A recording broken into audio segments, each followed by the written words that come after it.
morning. Good morning, Baka chola lo jaka jam dia. Good morning, South Sudan.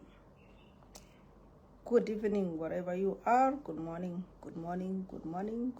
Come in, so I can start. Good morning.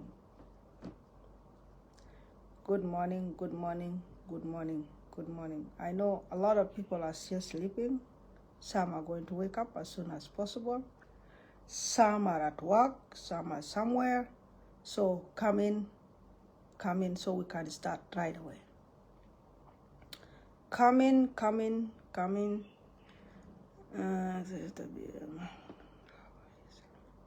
Marashraf Kev.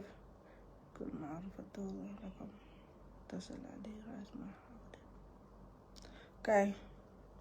Good morning, South Sudan. Good morning, my people. I know it's too early for me to wake up and start speaking, so I'm here for some people. Kada kai ke chuo bak we ga po la dan ti ben kana ya yo ka dit ka ja be ga ba ja lo dot la ter ja men. Could be I will quite jam in social media. You have seen zaman chima khazen chike dip for Juba 10. You have seen all these oppositions, all those people who call themselves politicians in social media are claiming themselves to be the one who banned the store. We are the one who banned it. And this is where I question their politics. There is not a politician that will accept the crime. Only those who call themselves we are politicians and their mindset is just narrow-minded. And that is why we call them, they are just useless rebels. You rebel about something you don't even know. So, Haja Hassan, taban Juba sukun. Lo Juba sukun, harara bata Juba da, yawa bada arira. And now we have seen Sawa are claiming themselves to be the one who actually burned down the store. Now if you just look at it clearly, is it true? That's a damn lie. Because it will only give to Fursa Zat Chantal go mala salade, you to kumishilu to harbo bonus, talk to the bonus. To my surubas to gum to harbo fogunar. So dismiss that message. Dismiss it at all. Matu kutufu bal kum galda agiga. Then ask Adabin. And then you will find those people of BI like Nyayat Kwalpa beat, claiming it like Woka Oka Yabia Oche Mabruga Lekum. It will all get to Fursa Shantat Kulfumal, Mahazimita Aslade, to Baba Murugubara Ramshitarabobo, Dola Takum to the Rentamugu, Munmatarugubara, Dakulu Kidip. So Matishtakalul Majani, Shankirana Bugul Naskutar for your social media. Most of them who call themselves that they are freedom fighters or they are activists or they are whatever. Some of them, they don't even know their work. There is no way you can claim a crime that I'm the one who did it. That means you've never been a criminal. And you don't even know what you are talking about. That means you don't even have any smart mind. Those people with narrow thinking. Those people with the narrow thinking are the one who will claim some such kind of things. Awo kwai ka wo chicken loy. Awo kwai ka nina amalna wa amalna katalo nas and nina akatal nam. Arogo butte and nina haragna. When you claim something, that means you are wrong. So aja jabna lela da kalamlina parek. That was just a side response to some people in social media. Lina parek. In chatting with Benbe in 2 days kay jam consecutively. In Ben live.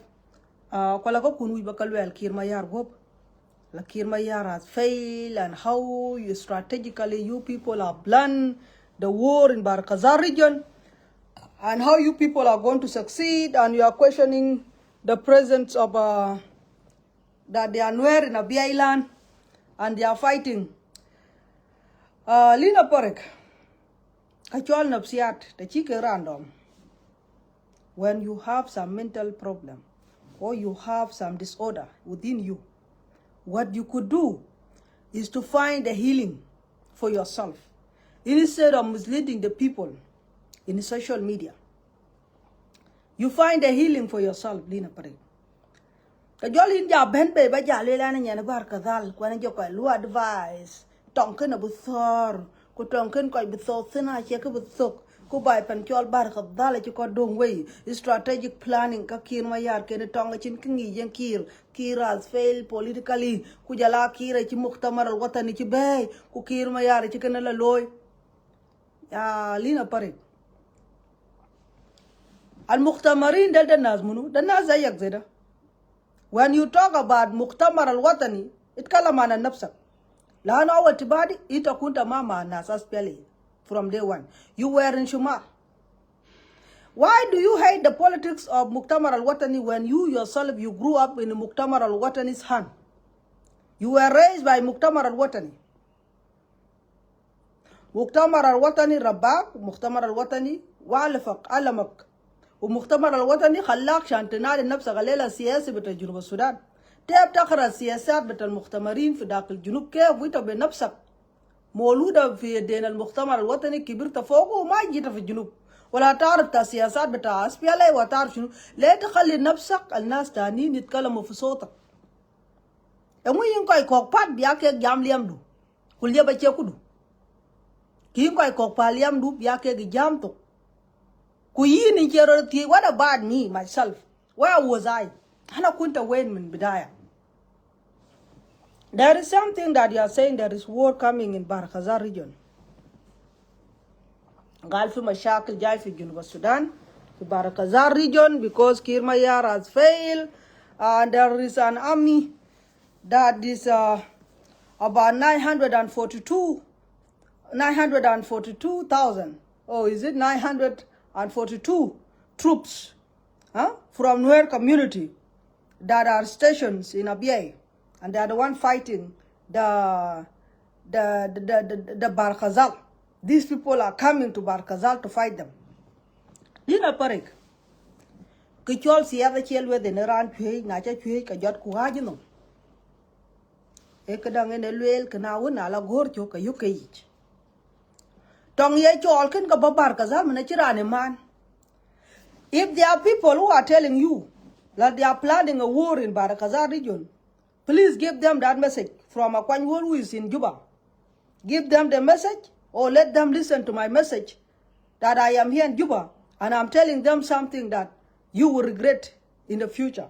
That one time, like this, Akuach Woldit came out early in the morning at 6 a.m. in Juba and say something about all the plans you people are strategically making it inside Barkhazal region, that how you guys are going to fail completely. Kuyi balagi na kin. Ran elwel ke to di ne ko liet. Kulwe nom twen, kulwe ko chen. Ku dai nyal. Batang du jatar. Ran chol Kir Mayar te buwe ga lew tuna waden bala election ken buwe ga lew. Ku nal wel ka ketong. Bakyana thought kona no ka nyai kila 21 years of his fighting has made him to learn how to have experience in what you say. Alang experience ma shaklat more than ni ran ki ka thor kule tong ba thor liep. Ka tong kok du ke yangot. Wi bele we teleng rebos ke lina jam nom la kalang plan wai ka fu Barkhazal region. Walang tong bak thor walang Barkhazal briak u Kir Mayar ba right. Tong liep a chen bai tor. Kir Mayar tor for more than 21 years kuke war planner. Tong waren kedi cho tong aspiale. Aye war planner. Aye nangi je to no big jay bialatin ko to no big jay lu withdraw tin ko to no big koi long tin ko dul no big tek na bar to no ka bila tol to no. Achi ror ku je ter ror awon ku je ne blwel ka kur ka sur map ken tong. La yin ngang na ba ten we ngak ta ka ten aliu ku jal wela ka koy nim jur ci li na pare ka ke loy ke ka ke sot so dun plan la we will take the war to Barkhazal and we will succeed. There is no success in Barkhazal region. Let me tell you, there is one reason that most of the rebels they don't claim run toward Barkhazal. Achi rebel lel kala to ror Barkhazal kulet ben ka pir. Kenen kuyi balagi ba matin ba mat koy kun ka bingich e mat ke bingich la kachiran gat kuwela nom barkadal because na la gat kuwela nom barkadal karwol chola kol kujala yi kwelle ku de res kamari ina mar ku batofun e be chen ka beni dot en ko ware jur matyang en tor ka kwany wo to e wo na kwany to ko chela wo chela wo ko chin chi do e wo chela yene tang de koit na lel ka tum ka bapa den chola chwedi kuduk na lel ka bendem ka batulo cho kuduk na lel ka tum ka balang bi manyang kuduk kwa chela karar ten folo na ye wan chidi kadang ka on chida ji bitano ka ka helicopter ene to nyal bia lo ka bio ka helicopter ene to nyal bia lo ka bio atam kan jurumat yang ena luel mutin kalangen sit there is seed of muktamar watani fi Junub Sudan Umar Bashir mat wal seed bit muktamar watani fi Junub Sudan. Even if you have grown the whole muktamar watani including Umar Bashir himself that came here in South Sudan and live under our care, how would these politics work in South Sudan when he's already lifeless, seeking for his life support in our hand in South Sudan? What make him fail is within us.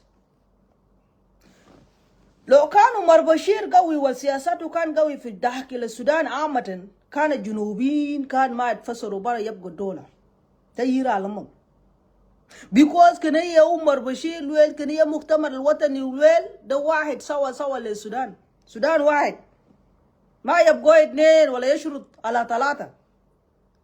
so مؤتمر الوطني رانا لوي ينفيل أسبيا ينريكير ما يارتنين قانا لوي يفيل لأن لوي مؤتمر الوطني لوي ينفيل how would they succeed؟ تا ينا لوي لا ينا ينتبيو deal that you are intelligent, that you have a brain that work. أجل لوي لا ينا بو مادي كوانا انتبين بابا اندو براي كبارا بان يجاكين ينرى بابا اندي واندي كوانا ميث كوانا ديك كجوبا لوي لا ينا نرل كاين بامبا كواي بان تورا لونتن بجا ليو كده كوين انجا ليو باندو چراي pandu chiria queen chiben ba nyu ba chale pandi ko jolwe la yin ne siasi yin potong ba jale kala mon jang wer no ma jing listen to me a jing no jolu listen tin kayin when you have seen the muktamar al watani fail in South Sudan, their politics didn't work. Even when they divided South Sudan into different portions, some to go against tribe against tribes, region against region, even they went ahead by dividing the political parties into segments, and they did not succeed. Etono yine ja yuktin tenmen la muktamar al-watani politics can work in South Sudan. Rancho Tutke was there in 2013 when the war stages, and he wasn't behind the war of 2013. The war of 2013 was caused by the first lady of John Garang Mabur when people are in the bush. When people were in the bush, Rebecca Nyandeng was the first lady of SPLM. And she was among the rebel group who staged the war against South Sudan. It wasn't Muktamar al-Watani who planned the 2013 war. If you have a brain that is functioning well, where would you blame the SPLM, or where would you blame the Muktamar al-Watani right there? When the war itself was being staged by SPR leaders who were supposed to nurture the country, who were supposed to build the country. Riang Machar in hierarchy of SPLM is number 3. Is number 3 after Salva Kiir Mayardit. Is number 3. And he was among the people who staged the war of 2013. Tong 2013, Riang Machar number 3. Position it. Kena SPLM. Rancho Rebecca Nyandeng, a first lady, number 1, which is John Garang de Mapur. Kujol kaden chol prince wundan tin la mum ka diak chol John Garang Mapur Garang. Marotun chedia. Kujol kun chol ke ga gel moin tui Mayardit. Lertine ya. Chiga de chik kwan. E joba la tin ba buka kwen ke kachigat. Kakaye koi war karera SPLA. Kakaye kangi ke carrying leaders kaka SPLA la nalwe la kadam kake the first people la deliver ka nokre na SPLA ake koi war tiben who step the country at the back. ache blame ken muktamar alwatani muktamarin ale jinta ake loyal ya alia meran we kwal baka juang go ku ka ti ka lele e bai panda pan chuglel panda na chug babe e panda na chug lokala ake gar kona riap kan jo ke rut kyen den rot den chi dom na jiran ko ka peda duong dei so lina parek political dunja min tin che political e success che kala kangi jaliu na le kan ngi jab deal pap kangodin jo kan ni pin ba South Sudan at itself ba kan lu study ba kan lu understand to calm down in this country. Go to your own community, study them very well. Go to whole entire Warrap, then go to entire Barkazar region that you are trying to mess it up with your fake stories and dramatic and fictions, and then you will go back to Canada and sit down, do your analysis basing on facts, not drama. Actually, drama in Bitcoin. Lina Barik, Kakuyi, but you are getting a Chinese, we be pure. You are learning politics in this social media. Day by day, you are learning about South Sudan. Day by day, you are learning about the entire politics of South Sudan. You are learning every day to become a daily thing. We become your lecturers. In fact, we become like your own ancestors who are trying to create you so you will understand how this country works. Tayina lwela la ngok ka ben ka ke nwer ka yam ngok and ngok people the same South Sudanese went to ngok to fight against South Sudan. What are you implying? Are you trying to say that ngok are not part of South Sudan? Ngok is South Sudan itself. And there is a message that you are making out which is not clear here. Message duna yina lwela la Junub Sudan ka ngok lo deny. When the election was done and Ngok was supposed to be claimed as the land of South Sudan. Of course, Ngok is the land of South Sudan. The chief administrator of Ngok is from SPLM. Is chosen by President Salva Kiir Mayardit. So, Kieta u mamatana yira lwela, la Ngok ki Junub Sudan ki kagam. Bi Junub bi chi jogam kada. Ku kai ke ma Ngok. Akwa je Kiir Mayardit ko kwanya che Umar Bashir wala hukuma Sudan en ko kwanya. E hukuma Junub en ko kwanya bi ga maitit.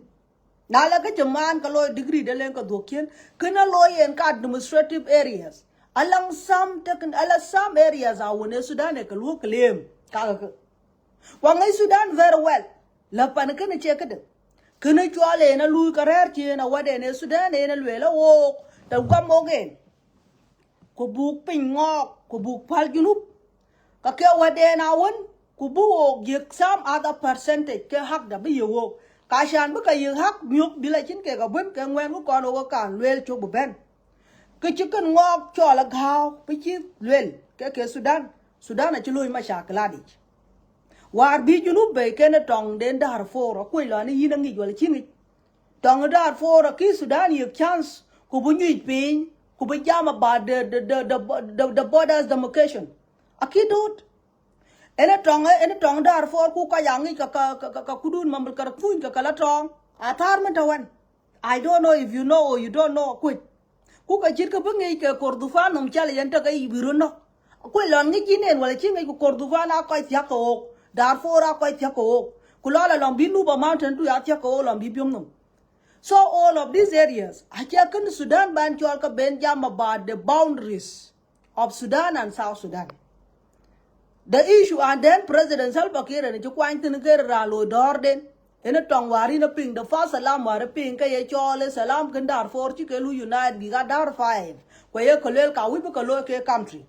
Ka country cannot be grand for those for Darfur, well in Dar 5. Tong den na tong chi koi lui delay bichin chance we koi jam about the issue of a BI of between a BI and Kudang and Sudan. Aki fursa ki ye koch. Ka kan e mat jam dui chayin ka jam tayin alwela yin we baya siyasi kini Junub e some reasonable facts e ka kan lui research ku jol jamtin ku jol ka mat ke bangi la sometime da wujane ba kan lwel ka chere ka ta choga na pitinen kin ka ci ngok ke gel bu ngok ba ci Junub ko ci Sudan Ache Junub Sudan la mishkala. Sudan and Chulu in Machakli. Sudan a kick and rear in peace ever since South Sudan can ben beke country. Everybody want to break away. All the regions of Sudan, Amatan, I will be break away. For example, Darfur, Louis claim we be $1. Nuba Mountain, I will be claim kaya dollar. Eklen Achiro Koga met you. The same thing to Neil Lazarus. I ekle we buga $1. The cheer look and when come out, you know. All of these claim. Ake chicken ngok, kechola girl, what you wouldn't chingok, Kenajun Sudan, what you ran chingok, will deny. Now let Ben Mishkela Nuer. Kerer fi kedang fi ngok like the way you claim it. Nuer alwel karer fi ngok ka chi nuer fi teach. Kwa we lu by lu and confuse. Confusion do na political agenda ke chi has seen within Twitch and within ngok chika lu establish. Enga du ka nga gan bengak ben ku nga ka bengak ben ku koy lu suffer in the middle amotonin. Innocent civilians will suffer in the middle. Why did I say this? These individuals who cook the war between Twitch and Ngok are living within Juba. Some of them are living in diaspora, enjoying luxurious life, while their innocent people are the ones suffering on the ground. Kongu kene benefit den. Ran chidi ni chija nyipin kujwal tong jala lu wech la wo bai wo kai kiwana. Chiman wari na lwe tena rainwe. Kake nuera kulara alwel ka chokwe pinyi Twitch. Talka jalbla pande bedora loy pande. Ena the same nuera kulwela ka chokwe pin ngogich. Bijal tin buduk pande. Tangi werun we gala nim nuer kun kala nuer chingak tian lengong chinua da tian. Leng Twitch chinua da tian. Kake time bangi la we ka chinen benefit a winen ratin ko chekene kirmayar. Awe gangak latin kulela ngadi chinom nuer de. Yang nuer da ngi kuchol ngang nuer da kuchol. Kuliap kurutwe karut kwen kuwar kana lwela nuer community should be advised not to interfere in the war of young community. Let them stay alone and let them work for their peace and let them work for unity among themselves and think on how to work with those young who want to see the progress of the country. Not those who are interested in the war. When we have a majority of our South Sudanese citizens, when they call for unity, it is a unity of war. When they call for unity, it's a unity of destruction. When they call for unity, it is always a unity that is against individuals or tribes or against the region, which is not a unity. A true citizen of the country is the one who calls for development. A true citizen of the country is the one who calls for peace, the one who calls for unity, the one who calls for reconciliation because of the damage we have caused among ourselves during the wars of 21 years up to today. Ilina achan bayikon tana yina na ngi kala ka de chol 943 troops kerer for ngok aya nyoza to yin ni nom chale you have been brainwashed and you have been used by other people to estimate things that you don't even know. Achinen askari what achinen askari rantika ana jej warantika ana man jej warantika retong adan koch ke thar ke yen enemy de ngi la yen an ngi enemy ke ko enemies ki ka dan yina ku kene ye nywa da yin in kong lwe cook it is just out of fiction achin ta ina diendu ina ngi tin bala huna diendu bala ngi ku jola benbe ku jola mo tin adan ngi adan ku joko nyi pinya ya dot la you are saying something. People sit down and they even share your stuff that you are making sense. When the majority of our people, they don't have brain. If they have brain, you will not just sit down without reasoning. Ito no bira na dindu tar ke yin bin jala ba jala ngi jana din tar ke yan mutin ke nanyan bet and 43 ku jala dan ratin karatin ten kala mi twe ka 42 mi twe ja ratin ku ka ke ben bi ban to ka ben ba ka dala bi right ajira na dien de ngi cha dan de yin. The nature of your enemy you cannot identify until you face it. Achil you identify if you have a brain the leng hinom when Kadiana Lagina you don't have a brain. You are misleading Twitch every time using Bargazal, using Jung, when you don't even have a brain. You know your political agenda. Queen of Kilwell no assassin. Siasa Chiran Jabalu cook a chidio. Siasa a jog pay any leadership a jog paying from the grassroots. But young need a mulwell come chopping. Kuna jol well in your bump your chidio. It is very hard for you to understand. Don't fool yourself. That is why you come out stressed. Tapi bi jan jam za to will kuna kalwe ha wera na won twanya no ache wera la kangi. Achinta ina diendul ngitin. E jila to yang kulen he nguloy ku jala nwer mo fin bara nwer en jiri ala pe mo jango. Lina pare. Yin ngi jelwe la rodito. La gal ke nwer den mayom ku jala nwer den bul ka ke bu ben kwa bu bar ka dala bi lo destroy. You think nwer did not try? You think they don't try? Even now today, if I'm telling you that they are fighting with the lawn mawin, kangi, kater ke law the muthin, who can't just a subsection, can it a subsection can jing, why you lose film and I can't chokin, while I can't quite a two work. Katong work and one young at your jog, what's your political agenda? This is not, it is just an interest for food. An interest can it jump? Erica care. And I will quit buang and ya, and we buang and ya. What giant Kabuela kill my yard, we blame kill my yard, all of these go to kill, who kill is going to fail, who could the lad dollar kabudam. Even in Uganda. In Uganda, I need to give you also those ideas. So next time when you talk, you relate things. In Uganda, there are tribes like Karamajong. Karamajong are Ben Victor, ding ding akan South Sudan because of the cattle. Ache quite intend yaka Karamajong, I jalabi lagatin kumam, bikumama tup. Kujil ka biro ben bi ben le kadang le kingdom dena babanyoro kuba bi ka tuptin kula ba ka dama kula arjin ka biro dia as far as northern Uganda waka jal from northeast of Uganda ku biro dia le northern Uganda because I took to muka choba helicopter anything called nomadic pastoralists wala ke ka chol cattle keepers in Africa they have a challenge iran lose certified ka den muk Iran and the Adid met Karanda to market age. Kuka issue Chi Africa Louis face in general. How my shark lay Africa nega Louis face in general. A issue continue Sudan or Kunaya Alam no mean you pin ten balela. Let Nuerka kill my yard and toy chetan. Be kill my yard, Jadka, Bukaya, the Pi. Now Nuera tweet ten kaya kill my yard and Chikaya. A Kula and Nuera tweet and Gajal, a dupand, Chawel Chulu water. Kula way I chop. Layen ka bi won abakano ka biran chola chalwel won ka chol ngadio kadang dun governor den bantiu governor den chol ngwan montil ka bi ngwan montil ka abakano ku ngwan montil matine na panwel ken chitwi jen en chungo gan che moji je the same ngwan montil en lwel ken chungo moji je nwa bula thor ku ken the same ngwan montil awa kula yin twin dun nwa du rar tie yin lwela la na nye nwa ta tue ken bi yat kadang kalen ngwai montile no so which is which this is a question we need to know and that is why ogalwela ena nwera tue ka nye buduk nwer achana du nwer ken bu ogena ting ngwai montil bro lo tin ngo tale yen la kule tong loy bro lo tin ngo ta chien duk na tu ka bud nwer ren ta kadang Tango abadokien, Naleka dokien, Kablu daughter, because of blue watch out. In a case, Naleka knock, in a banacular, a tree, chol gaigan, Kule God will knock, a biokuma jangi kalakiloi, when muntil. When canacular hielwilla, learn a tree, a book nwer. I shan't be nwer tatango, Kubajal with dupandin, Nalakala torga cadena bajati and a cake. 10 ye. So in.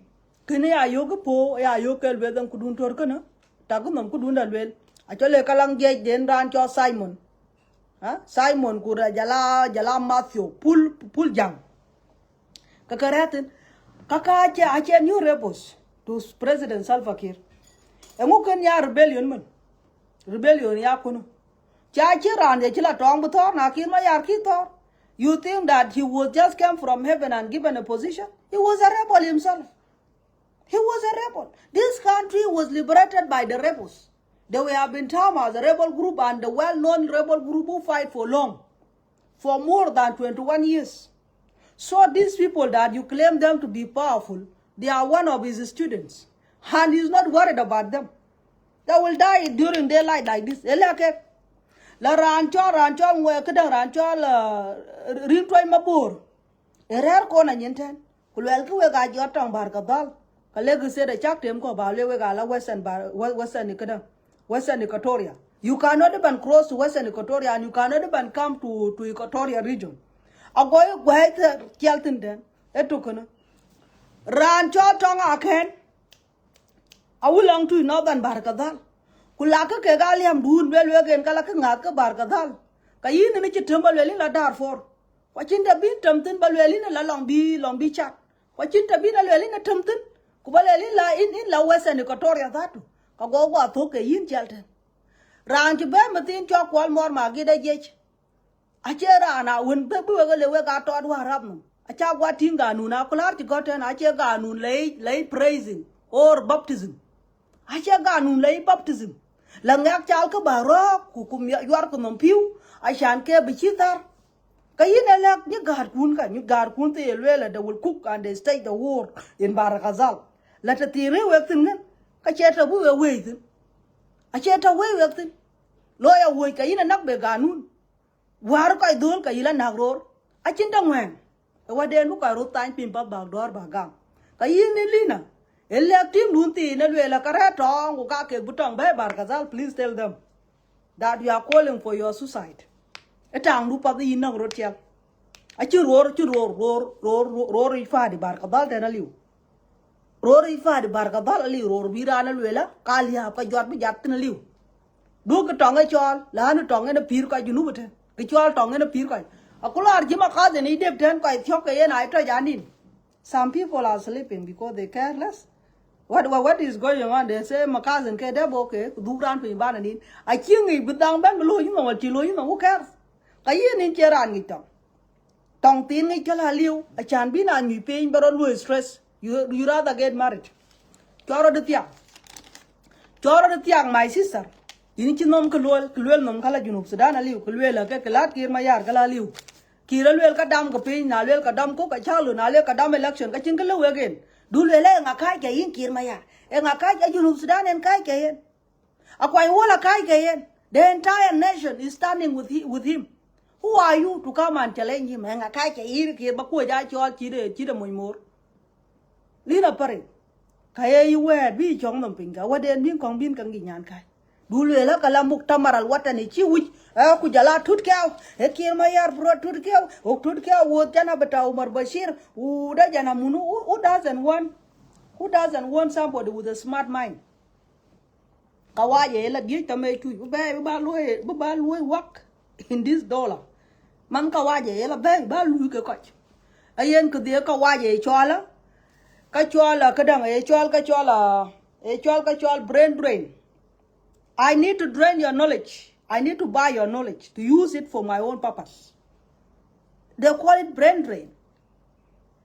Chan but knowledge do banyai. Cause they live away by yoking the smart mind, kayin a child, road by him year. Quran to all you pay to Tutkel, for example, if he was an Arab son, and he's very intelligent to the point of leading their country, and he was challenging us toward their political agenda, then I will bring him to use his brain to develop our country. What is wrong with it? Kielo ka political advisor achi wade lenga na liam chi tutka ko loy kwalang kai tilen kai tutka til Junub Sudan ten ange juke ka je lela ka wi mornyen be no mar along hak e de ba mwatan Junubi kai war kara Sudan nga buka chop e hak den actually vote for this country. We could not be saying that we as PLA, we are the one. No, we did not liberate this country completely. After liberation, we throw down the liberation purpose and we say let's go for election. Engabunga di chop. Enkina kilwel wara o wa bai beberial bai tutorial nale dong the tin dor we are dor engam kuchet dangpin. Akilwel as araba ji chowa ben kuin araba ji bangur ka chin ka cho referendum ratin. By referendum to give a right for every citizen that was living in Sudan to vote. And that vote make them be having a right to lead in this country. They are citizens of South Sudan. If I need to read in Canada, he'll nom right, could be Louis vote. He'll nom right, could be participate in politics. You are not among the liberators of Canada. And you none of your parents liberated Canada. And you have your political right to vote, right to stand for position. And right to exercise your political will. So who are we as South Sudanese citizens to neglect or chase our fellow South Sudanese not to participate in politics or not to participate in leadership of South Sudan? The walking up. And can walk that if we said Sudan, original South Sudanese that were living in Sudan, that we don't want them to participate in politics of South Sudan. What is the meaning of us being South Sudanese? Do kajilel, papilel we mwanjang, awe chukoi tot, we mwanjang, awe chukoi raj, walang kade chol special force, chikir mayar, chikabay. And we chol special force. Kir mayar is in position that, then which you already have the highest position. The only position you don't have position, yali kwa cheka daran, deliver you can have. He's already the president of this country, and that is the highest position ever in this country called South Sudan. There is nothing called. So what do you think that he will try to create a problem in his own house? And I day joke, yeah, actually, I'm very good at day joke. I shall day joke. Kachiran book pand, pandunchi again can a pandukan, could you always yeah, I would become well, when I come by Charlie because Pangana pandi. Well, can a be and warrior by panditan, Langton Chikan Tiaga Kato Bella Panda, Kuleka by right, Bukong right by can be a lure, be a meow. I can't be lamyar, I check a chalia, Pachara in yar, Kirmayar, could you buy Charlie a peaceful German war, and 5 by President Chen Kagam in the name of peace. Kayan credit then and Webul. The more he had the strength to talk about peace, the more he built his ability, or the more he built his trust with South Sudanese citizens. Any politician, they never thought me a rebel, because I want to name administrative power. Quite in Nimria. Because I would have a year, Chimandun can quack a deliberate Chalaka will come in, because Agoriel, be collected.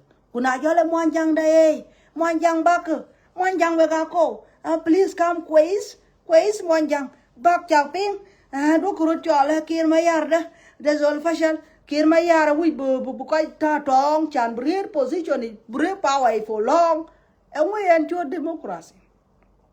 There are we breed power for long, but you're quite all election, you know, been reminding people that there is a right to vote.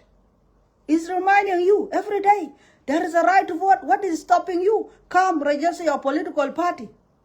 In Kinichura lawyer, political prostitute.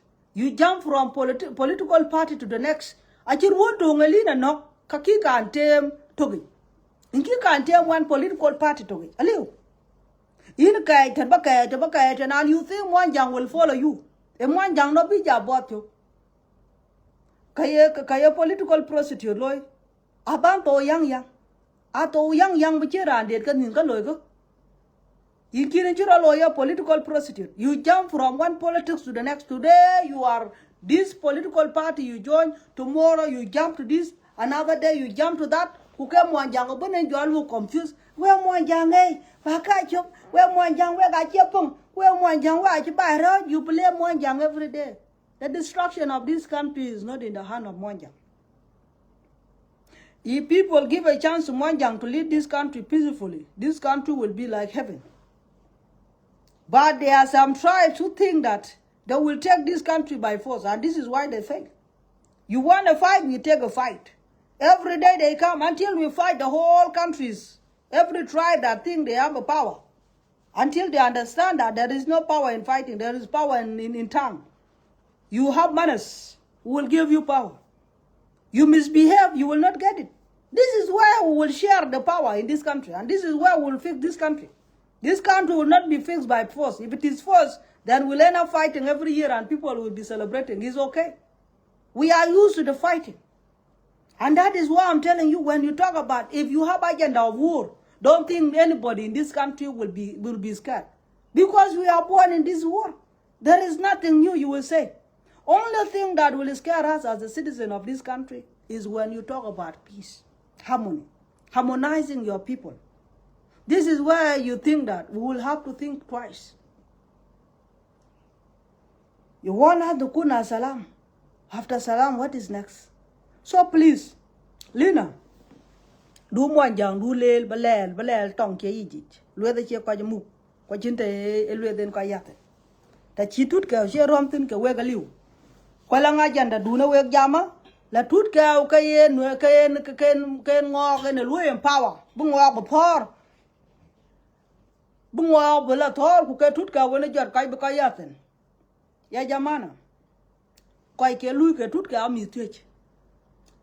Ma fruit ba mi tuech ka ba ka na yo ba ka tie yang na ka kai kun te ni ya dir ke tut ka wen kong loy ko tie mi kun tuech. Kerar ke ye. E kulu de ma dir mak tab de. Moin tuech. Moin tuech ma ya dit. Chal ka ba tie jen. There is a reason why people have communities. Those communities, it is their collective responsibility to serve their people. Take care of it in that office. Kwayaka ping kalaka luel doi tut kya. Mahayaka kalwa question to question their boss. Pressure them. Ake bo lagi. And when you ignore these people, kulel woga tar kwe kiranda de laka ping a year kuranta long to the chaga thi. Kuranta year and lewe ya in the lewe ping. Kadan mean ka chinin welcome. And menana quite kulaka japin kalorot.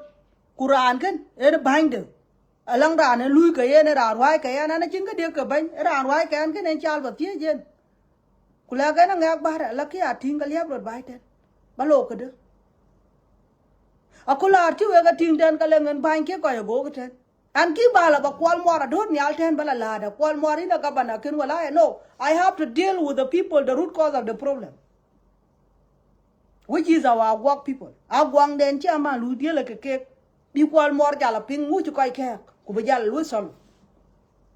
But when you sit down and then you see this person, you start blaming. You see you blame from the top when the grassroots you did not even try to figure out. Use the system. When kiana koi ko question their education. Koi ko rule we are educated. I question your education sometime. Because the chintera and we are educated. Queen a chia koi can bot you.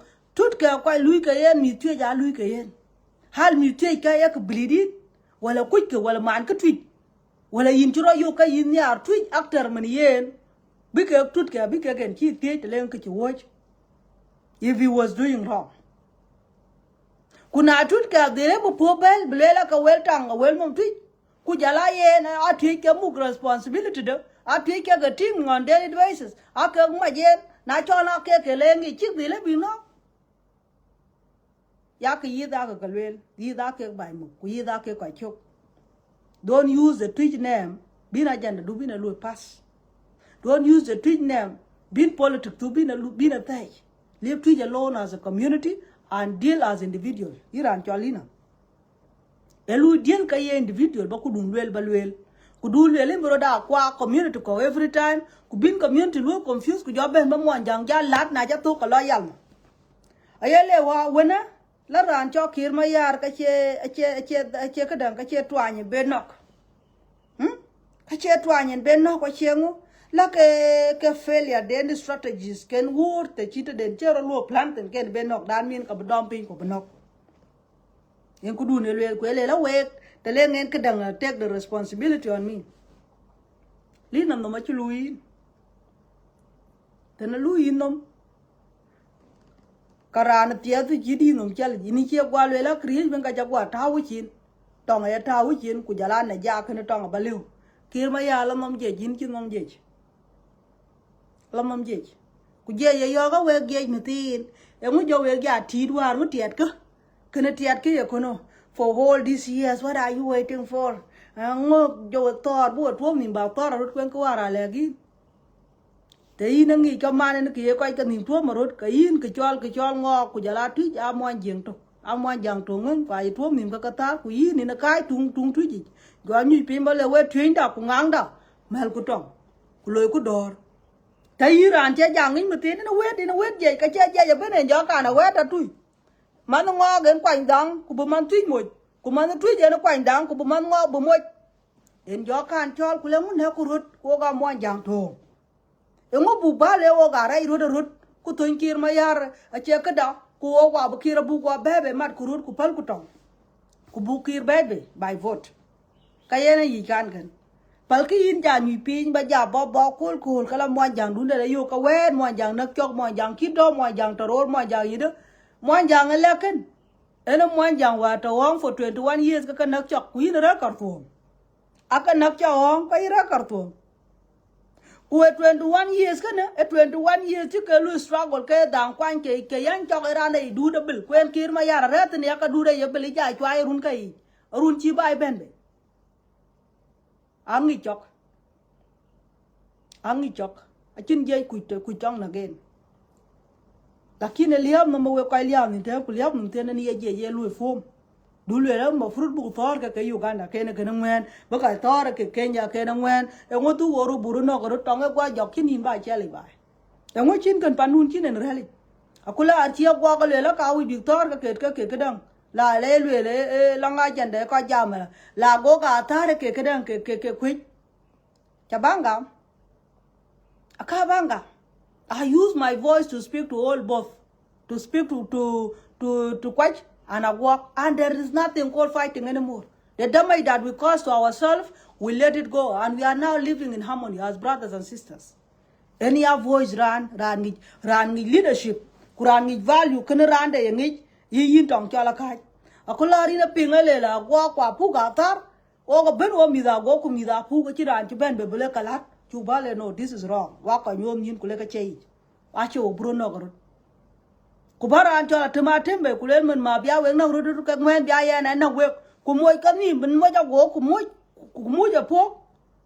Kwenta war kene ya betim chera bentor. This is what the myth by will step in when they see the fire is happening. And you guys are brothers and sisters and you have the same blood. You will stop it.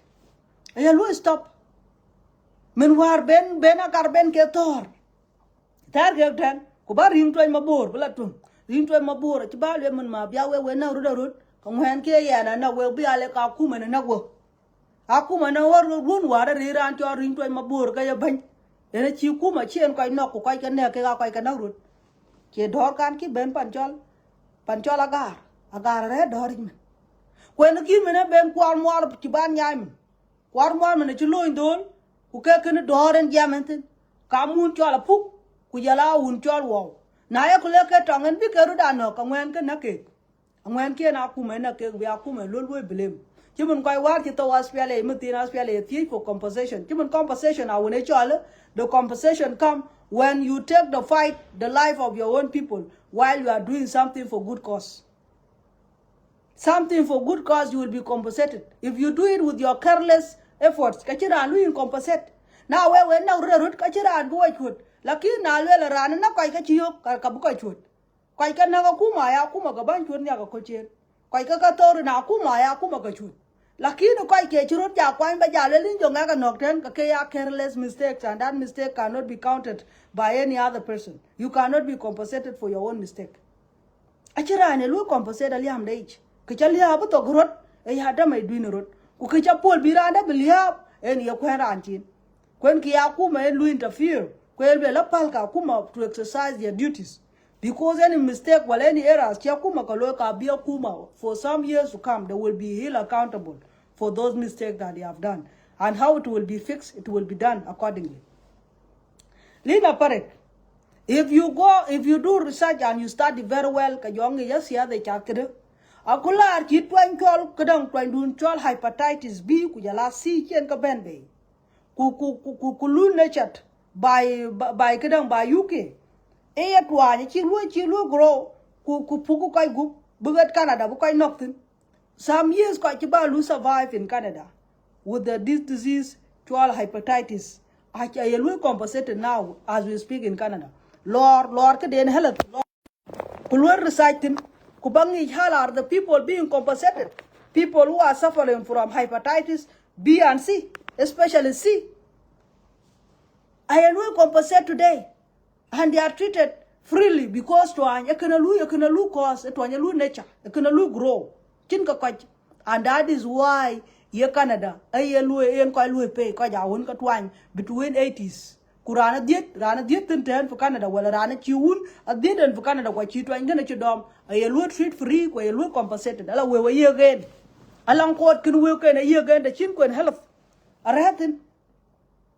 When we look again, a Caribbean and a Louis study, some years to come, Kola Yonya, Kimani, Kudun Chola, Kadandun, Corona, Dunyaka Pinker. In some years to come, they are looking for the country to be blamed for it. When China and we be Canada, we be US. We bridge America.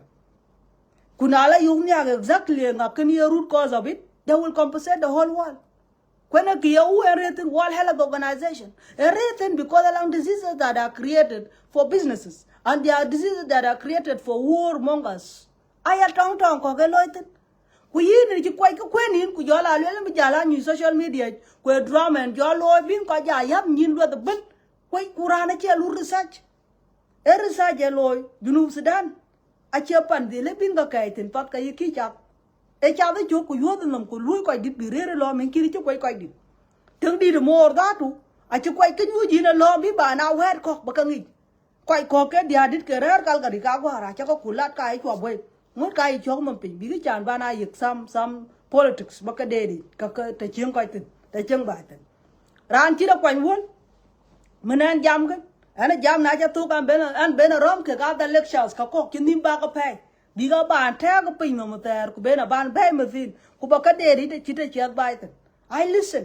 I lend my ears to the elders. I lend my ears to those who have a pain, even to those who don't know what they are saying. And that is why I listen before I speak. And I can't pung kubajaja. Kwana che gwa daw pat ko kiran kandet. Daw arach.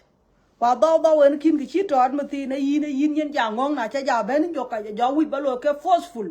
Ko bu ku du share e forceful bu ka lu listen chin ka yin e forceful ba ting a chit bai chit ba tor e du chit ku dun chalwel ka bu bai de jam lu ci bay kon de ana koy min barul tum ku lel wat okay wada won concrete ka bi mo jangu pin ku na lel ma ja def ka ma ja def ka ma ja dil def ko ba lel because na le ko gor to ka yogo kai je ka ci koy lel lakini min tana jam in for how many years what plan did you ever plan and went through e ko no chaka lu plan jam dui ko ci kala through pal ku duni jale ka ba ting matin ma ja def bar ka sa na ye tong tin community conflict ka ti lu solve tong bi ko ka ro ran ti ro bu to ran pya ra che de tong that is a minor war.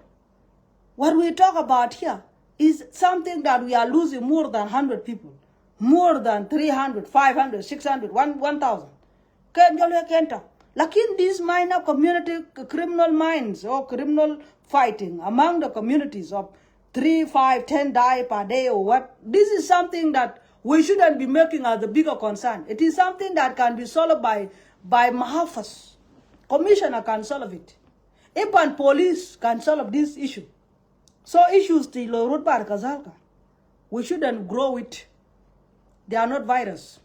A virus and will spread book everywhere.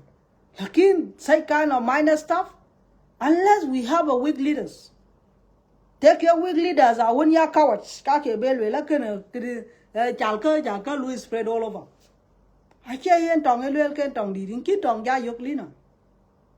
Ten tong tin community en jale la ke wala che ko rod bar ka dal ka bu bar ka dal de ku pyang ka ko ta ka yet ku yen kin ma yat ka big dumping ko bin nok ku jala bai bri ha ku yen ka che ko mama unity panetic en wil ja tu be nyir ye betin en pan chan ja gai tin kan ka tawar bi ne kam thui ku ngok bari je ko je balo ko di yo ko ngok ma fi na bu dom wo thui ko che ka poli bari dua chỉ lần truy chúng ngọc đó, kuari đi nè, lần ngon chỉ bên bật truy đó, à chỉ ra đom ngạc, à damages cái bự lôi, kunai damages cái the consequences of your words can go back to you.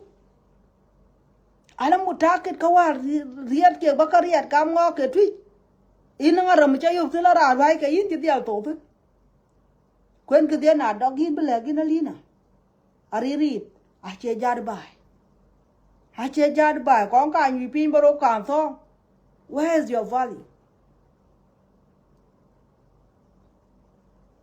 Kwa chidi malunga wan manarer pin. E tongen kucho. E rialen chiker. E yok na le ka wi bi kwa ri jinu ka chkai ri. Ngu kan ga chol ka nyi pin big dai ka nyi. Kan ga chol ka nyi pin big dai ka nyi me kan. E waden ke mo jang lo mo jang che blit cho na mo jang tapan mo jang che blit indi le ben ba kon ri ko dam mi tun ti nya ba kula lel aliam dun chali habi kuna le ko dit ben bi ngi tin kula le kana che de ka che da lu yen kan ko ke cho la ka ja ta bar ka dal ko ka ja che ka tyo a che ka tyo ke ne lang wa ye le ka cho la ka ja a che ka tyo nya ma kena e ma di ba le ko kun e be le ka lang tong di be bar ka dal le ma di ke bi ngi le mari ke bingi ja monjang ker monjang bule lo kaya tar kula yu kala ngalem loro kale kan ko koida le la kaja kai kuel no mini rana won trong ngoan giang cái trong mà chế trong quay như pin bác quả lê cái rùa ní rồi bà rì gì quay bây giờ cái dunia đi nữa iban chloro ten chloro kiti loro kam wa ke ga puken e maina akular chu walan che nok tin cha ban tinga kai be social media ba kiu ku kai anan tawen ana kwa jan tawen dial thuj ba dial gora rabia be le jot den tin bla jot be ka dang te den che nok tin kula ke tiang do ba jot bi ya bai kula ba dial to gariel kulwaya karama and I did not come out here in social media kubalwela na kiwa kai la do ka wala na probim ba pan wa mam chele yen parent na len school it you war chi wa chela chi re no ye re bai ko he was with us cha pinga chi ben be bale kala nga pungla wa cha pinga chi ben be bale kala wan la won ma duanga na siam dia cái chiếc tia cái này làm nó mun lên nó chia lại được theo nên đừng đến từ uốn mà đuông đến cho lại ya và cô la yêu anh cho bác lên là xịp lắm cô qua lần cái chú con trâu cái đồng gì thế cái chú trâu pan mua chẳng thế à giọt bớt dial garia all night có cái goro rabia là cắt ba rabia bro java yo bro java dial cái gà sa cờ bây giờ ban giọt đến cô qua lần bớt dial pan mua chẳng bên là thọ thôi chỉ bán là dial garia luôn tour bên thọ thôi chả bán be bale lan lu pu ba ka lu bile la ka lat ke no individual mistake ko cha pu ko benen tar la ko ci bana gat bi ale la ka terrorist from a kadang from a pu that was wrong, it is a wrong statement cha pu ko benen tar and again individuals ci ben be bile kala ton den tar ci dile lu bile mana pu ko ki ka dom ko ngi je ke ko che ke ga lo mistake ko che ke ga ci ko ci nok tina ko wai ke ya na ben wat karen chuno ka tuk moya wane cha wen rai pot kan roi ke na ran pagel apa na du banyel go apa na du banyel wa pagong pagel ko annab suka ke ga ake pa na du banyel ka ke ka ake kila wan bike ga diet pa kula na ke ro pagel ga dia wala na chuk ya ban jar the ku jala rana jo ban jara khol bu kan ya jar sar ba ku ke ku kara bi la jala wulla na raba da ali wara raba da ngir ju ba ta na china rabin la ku jala bian tu ya ba ma yong ma ko takriban sa ta me sa ti sa bu gob da jala jot be la be ko lo moy ngok chin dan ban tu la nyin ku jar ke tiang de nyan wa bu ya bai bu la to wan ki ban ben be be lan la nu ke individual mistake kudama churo lawyer ye lu investigate slowly by slowly be jangi kuna le ka liya be lawyer kula ko ngodan ti ben beten ku ba ja dur na cha ja dur ka jala ba ka ki ba ka ya kula ke na gur kuna le nen be le na jam gur ka gurot a gurot alam nam ka ki pe nya tene ju ba tene ndile adan dira tene to o ga ji ko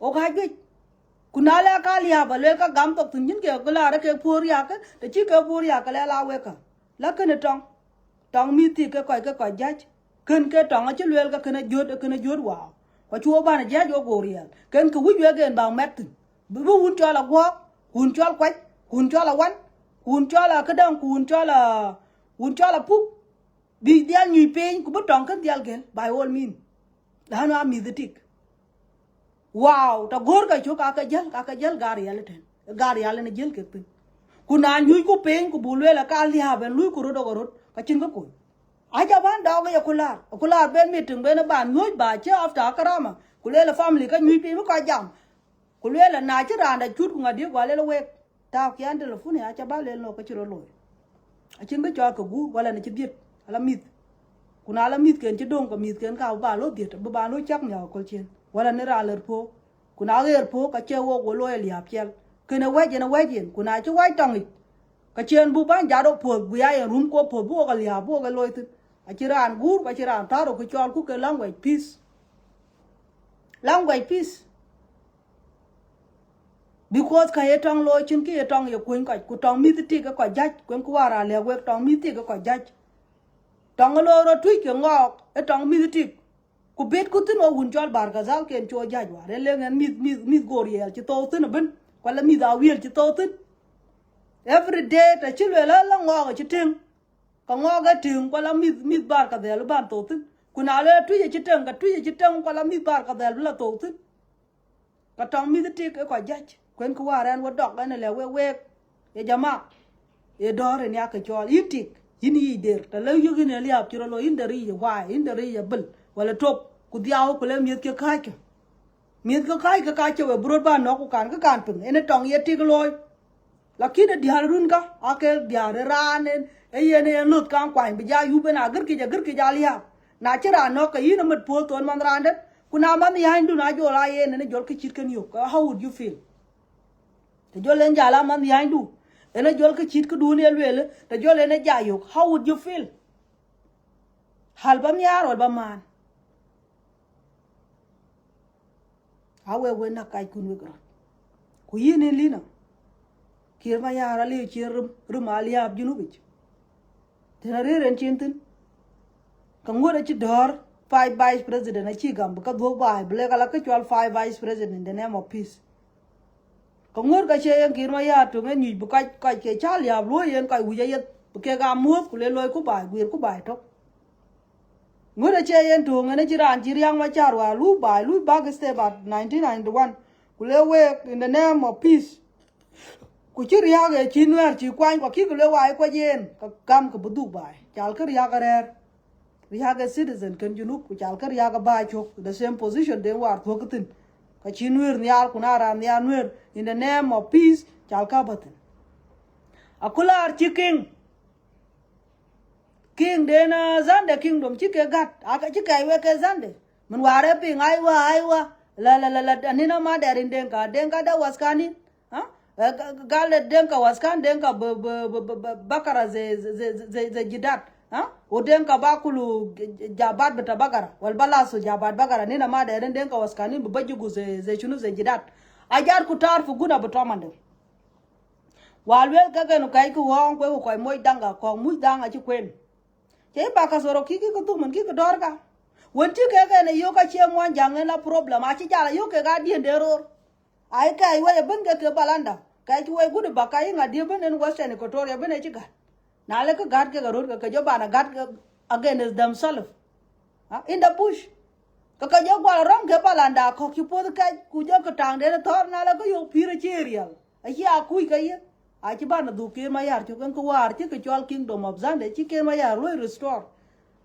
aga ci ka ja kira kula mudin a ci tu kir ci da same thing kin balanda mana du balanda ci ga yo ka cin ka ta hong ku balanda kula ci ke gat an kin ngan mun riya pa andi part of it aka ye balanda ka you ba ku le la yin ka ji kwang ye ke gata ten are ten MP some of them are MPs are living here in Juba ku le la yin ka ji te chi de ka we will make sure in a burai ku yu ban ku le tamara bitana mafruta tama bakalim da wala da dam bitana da wala tana wonden wun miet ke wonden la no chi mo war tak madaris yi banji gamen madaris a chi ba yi madarsa bla but futumra ke chon na jero un miet ke le but tala yi mutin one of the biggest school chi butin ter futumra kayo ka school un miet ke en jala but war pa ke yi ke en contract kan wade ne man nyanden ko ka chimere ke ga dor che go monja wa taran to a ji ban to ke en ke dwar agara tikal wo ya na chatting in the social media and keep on mol ke deal wo mutina ci tuk ci ga yu ka taw ci ga kay ti na ke roti al dena rotil ke rot ene ci ke ga gel ci ke ga du dul la kir ma yale ko nga kir ma yale ko kwa ke wi ba ka lagin akoy wa ci gat kwa nim jala loy ror iran jala yu kene le tor num da kene kay yen we ka ci kir ma yar saba ma menu saba menum about themselves. The problem wasn't with President Salva Kiir. The problem was among themselves. And that is why they come back peaceful and they accept peace and they accept President Salva Kiir. And they work together. Baga soro kin ganman. En kina lui tan ga Kiir Mayar. Akula are ye kait kina alia. E yo ka jam in US. Ka jini wala yuta to dino war en la jam tin chid yuta wata no. En la jam tin again the leadership. Warchi and Obama yoga agenda then it wasn't against president. President wasn't their problem. The problem was among themselves. The problem was misunderstanding of themselves.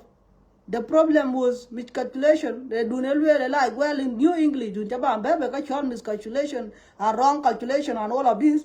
That was it, the wrong concept. Ene chika jala nyai muthin bi jala duk. Chika jala duk zan the kingdom muthin akai ke kir mayar 100%. I ni maloi fa idu gasa. I will not stop there. Abula tuang chin Shulu kingdom.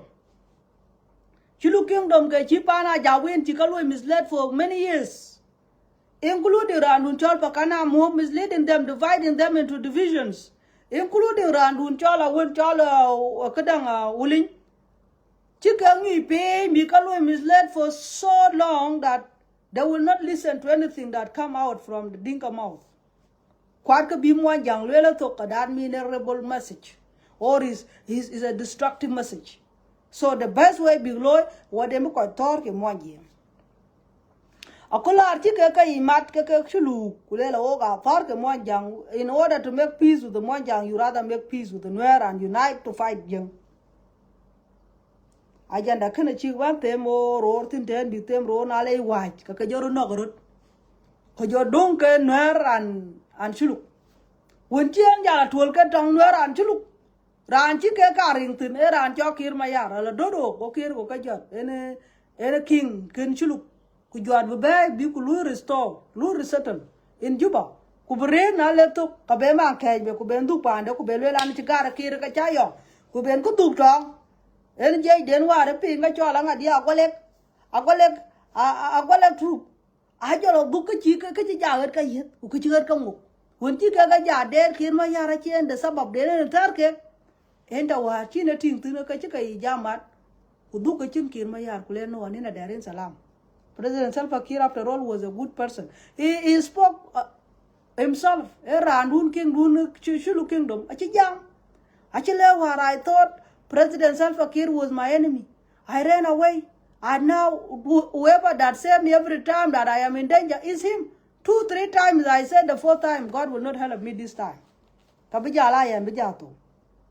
And our chin chiluk chin a pink, a benton, quekelo celebration did be kill my yard, big door, chilo, yandid kimon yang kaloy, kanwoy, yandid chilo, waten, you button, a kill, a chin one yankee, yandid chicken kaloy, kill my yard, dackle, you button.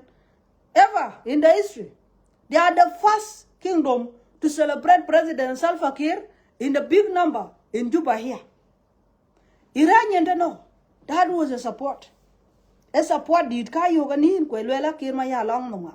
I will not stop there. Actually, when I can wear my young. In Kaike President Salva Kiir wrote, could jala the rest of the Nuera Chikaike and Rachel White Army. In White Army down here. Akola Chitang den Chenny Barial. Kaya Kulela Katar, Kanak Root Kakach. Kualapu Milken, Biran Chom Murle Bacana, Kirmayaran Chidad and Malo. What you buy can be wide army, I then can ban Madikala Kulela Nina Darin Salama Jim. What in a Darin Salama President Salva Kiir Mayadit. Wide army Mati in any jay did and a environment I want a Kaja Kirmayar as we speak. A Kaja Kirmayar. When a can cadem war chi and one then check a quine, go and a diaco you can win, go Latin Kulela and when Keran Chalwin, a canacular poi warten, canacular war bacasoro, a man lawnware. My loner, Kuran and a mug jungle, my loner and mugen. Around one and mugen. Kuman mugen, a mug what they now win. A bucket opposition, Lakin and the Dutch Jabal pass through President Salva Kiir Kulewa Bia Luto. And a chera we machakel. Kayen, do Kijang at the Kaja Kirmaya. Quite walk a target Kirmaya, I to call you in Chedum. Now I call Louis Calachi. Na tiej wa kadang na tiej malunga one man kulela yi lo ngorotar kalegi I would rather accept peace than fighting. I would rather come to President Salva Kiir than trying other agendas of fight. So in chudung rot kai has yourself who is with me do le nga kai ke yin kirmaya. Asia kirmaya la tiej rot who is with me. Nga di kai ke yan. Ajan ba kai kun kai ke yin ba gangi kirmaya is very far from you. Lagi John Akuach Woldit John Temza to Kachongwen. Kunaya and Tomza to Kalagin, entire Calgary is with me. Palpalta made to Calgary Dun and Chinuitin, Akai Cuban. Balwel Mutina land kai ku gadato kayin waiter more than 10. Kayika goda hin. Get your kid and regal return and con waiter who don't pin die. So next time when you speak, don't make a mistake to ask who is with President Salva Kiir Mayar. Of course, the whole entire nation is standing with him. Just a portion of people, or just useless people who fail even to fix their own life in Calgary, are the one making us noise every day, questioning. Kiir Mayar will fail, agenda ka will fail, when we talk on economic collapse, even Canada has collapsed economically, as we speak today. Watching it, because the real welfare, we could be lang a kadama, you road commando, that you can just work for part-time and then you feed yourself with one child. Man, they go a keg and a take bay, where young do and a take one yaku barmith kucham. Chila panawer, but within the cage, Valabapani, Manawer, Chijal, Abe, you to the bunker, Katigi, Calgary. Being a meet my jan baka kudi, Kulabalataj. Manduta, a jar by Japan wood, a jar by Pan Melan, a jar pan mandit, a jar no kuyadong road rare. Now like chin of Sialum mat, Kulelu, Junub Sudan, and we believe. A jayang a jam okatin. Collapse and jam okatin within for Calgary as we speak dollar, the 142. USD, the Ulali exchange rate. And we can afford a Canada, America, Shanba, American dollar belong more value than Canadian dollar. A Kachiro question. Kajunub Sudan made two and Bajaba, Lekalu challenge. Calgary lot is almost Canadian dollar is almost hitting $150.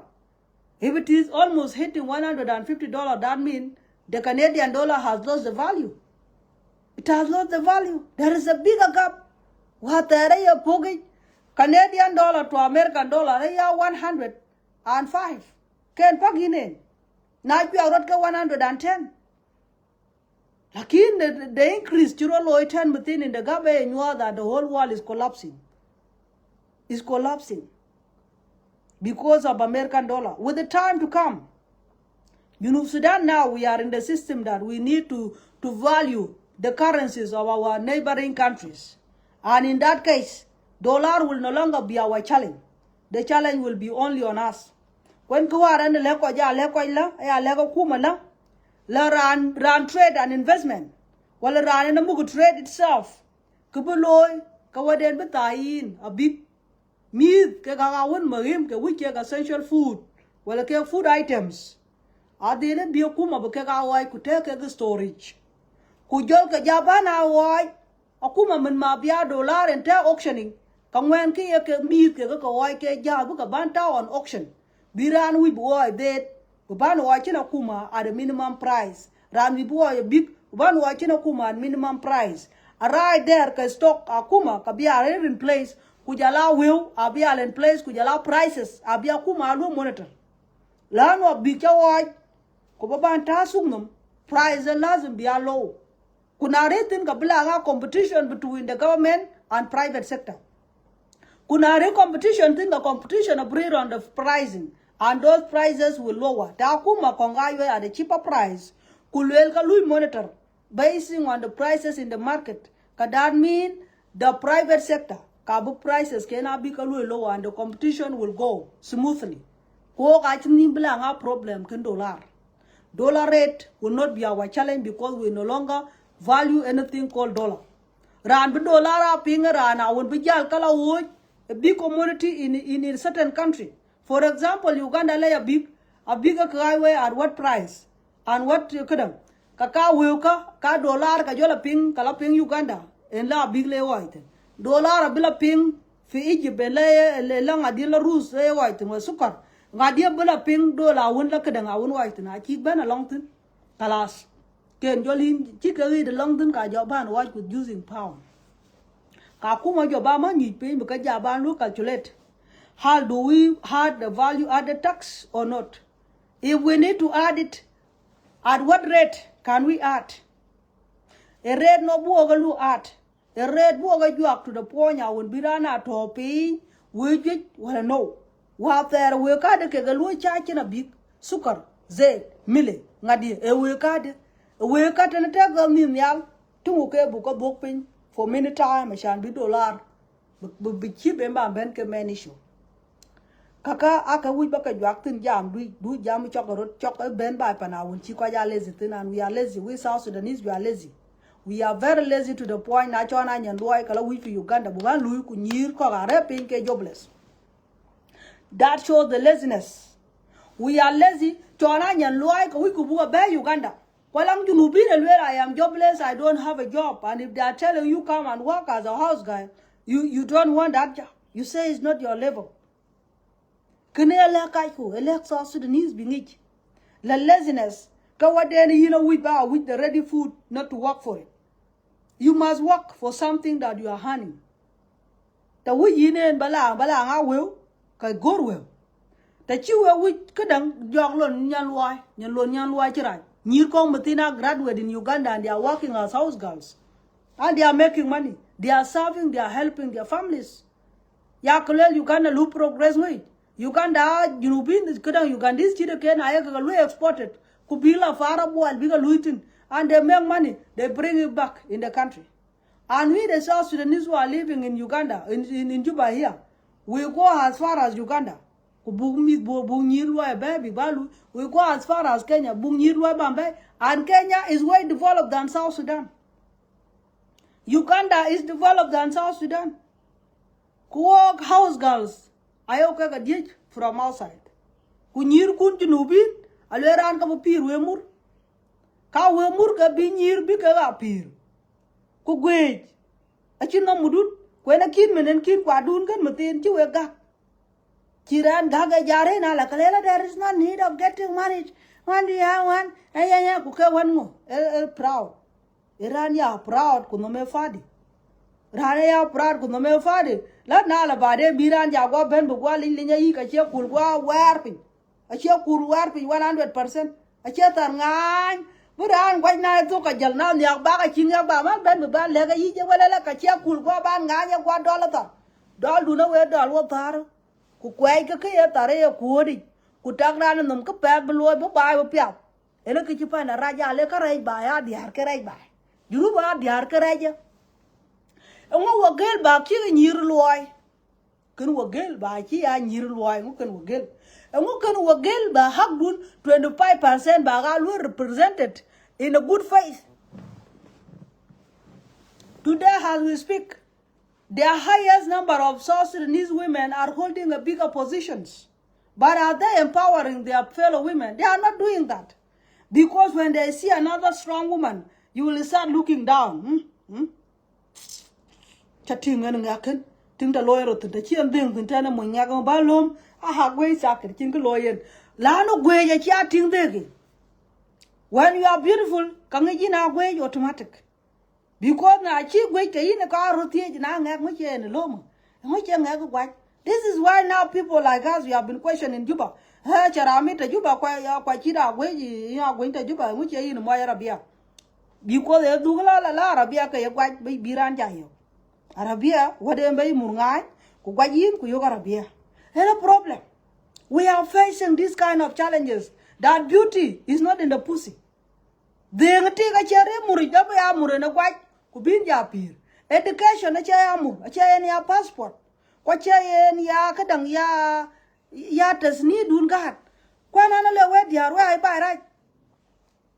They are right by right. We have lost the value. Value than jollof, they are right. Could you right them? What then could do been have been a thought in the right way? Aliu, ele the short form below Ura and be more in Liajuko. Kulella Munchen and why move again. Where move by China for none in a poignant Kadir quite. I move by again, he part my move a lawyer, and Mujolan and point young, which a charge up and point now, now back a you to cool to Rumia. This is a problem. Real dear, actually, dear, I shall weak. You become weak. We are very weak. Let now you mind do a young calam faret, who can right here, Kaira, but because I will like a calway challenge by union, Cabin young will. And young in will. So now young in will, you mind do a level like a neck of a god who can come right of a local. I walk, I will mind you. I will stand with my husband. Calo mind you, Kai. And then mind do a lawyer with. What in union? Engadia you ka benyon in the first person ran mo nyon e ya man ran. Man mo nyawen e mo wonda nyon. Kuna chitik tia ka responsibility du ka yetik ba mo ndu nyon ni wo den ti loy. Na you ka cha wi lo jang ka nyon ni. Diarwa ter cho na mo yela kot kula kot e yo jang. Kala bogi kulela yin kot kan ka kot mo ndu. Ka mo ndu kana kot kan. Lakin diara matin. Ba mo nda chang kot jang ko ngi ka kot mo nda kan. Ka dir huirander a huirander simply because nal buban wel ka butik chok chung dat nali ka we ko ka me da ka tagi che ben moy will. You value money more than what could have built your foundation. You don't challenge man. En kero re ka chin na gal na chira ni gwai ka de ka wi jin ma jito because you ka chi gwai a problem a wi jan ha chi lom ka diet jole mai tok ba ja phi ba ngo ja long nyen man ka yo man ka e nga che gum ria in ja kwai kai chu gum ria kwa ne ya an chu gum ria kwai to go dio na le nya ba ka le la kwai ngul ken ga ku ja la nga ken ga cha lo ma ka le ma na yi ni ka lo e ka de ja ya wi ba ten you need to put a value in yourself. Our internet dia chitem ka we dia awe wer yo bai du ke nyi pin ba wa nyina lo gir na yo ka kulwel ka kai ka o yoro tene yi that true my sister that is true is right our internet dia chitem ka we dia awe wer yo bai du ke nyi pin ba wa nyina lo gir na yo ka kulwel ka kai ka oh, you're that true, my sister. That is true. Is right. Nuôi chụp pin. Vào phổ thông. Và rồi đã lối question. South Sudan là lấy diar. Iran nuôi pin. Ba nuôi cái ngoài nó bảo quan giám siya sát. Ngoài nó quên siya si. Cả đủ lối cái in trường marbak.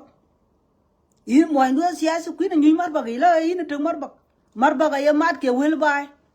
Banyu bade no ma ngo churo lo wona kol ngo kana yinde banyu yello baka ka baka ping ba ping rul kede reme no kici rem tare za tu kreme po ka bu be mbaraj kuna legin ka ba chong ngam ping gole no ka chende de te chang bai tenen kin lo kala you must be smart and fine lakin na le lim bia smart tar ka na yang bai kan ke majority of women rane la pap ku jorang kwa tar yur ku jale ngo chalo mo ndia thari yimut ha kwa ya lom này lom qua thời yoga này ngồi chơi liu, ala cái chơi liu ra tin, ala cái chơi liu, ran biệt quét có cô ra thì cái biệt quét, pian biệt, bún biệt nghĩ cho mình nghe cái phật ay man, mít quạt cái un man này là từ bún biệt này gì, cái chuyện mà giờ ra này là, có quên nhá mới chơi bật tát, cái chuyện nó phiền cái chỗ lúa cái này, có quên có biết gì biết đã cái mít đào un successful today I will speak, cái mít quạt mà cái nóc me bo po bu yiga man nawon wi bichung me yoka wi man smart man man re kan ne ko kol man mu kor kan man yoka wi a very weak in heart ken man ba lo mu ke wi ke lan nam ya ka diet pat ke lo depend lakin man yoka nak en no ga verde man kan yoka lam punrul ku poril den ken ne nok chan ke burial nya bla twen na le ko ke yen lo face ka lu en face while is very strong ka ci bena challenge ne jadi lakin mi da mu kwar aka mi da wona ngi they have a weaker heart anything can damage them they cannot face the environment that is harsh jadi ayam man me gwang ngi ko bi wun jalu adopted bi wun jalu adopt ke behaviors kata chite ayam man en lu related kunaya matin do we have that time that you study your kids no Kaka, you want a cream to look beautiful. Now, which is the best makeup? Best makeup artist being a queer, que party no length, and que no length. Quaben, who mind do a too much, you mind do it. Be like a torque and the armo and well, arbo chirinsa, who can't hold you. This is not a kawaja man. I can't mind kawaja. Clay look focus in a tin moy. And you know be that chidin. Who came one young at the round and tick board. And you think it is something that is surprising. We are the only one on earth that marry more than 100 women. Our only Junubin. Kwa kren ne chadai. E kadele bator. Ache ka tor na chin ya le be wandu. Ka ngi do ma ku dun loy ka yen ba loy na ji tuk. Ba pol tuk tin ba ijal. Kai lo rer ba tak ku dun loy. Ya ku nyi ping riang bai ta wa chin wet yar. Because all kuna chak way. You throw away your roles. When you become lazy, the men become lazy and reluctant. Kuna you are very strong and you put everything in place. Kamoja rioji. Moja pena kai chatting a chakala, why chatting a chakala? Because now you got your kabura chuk.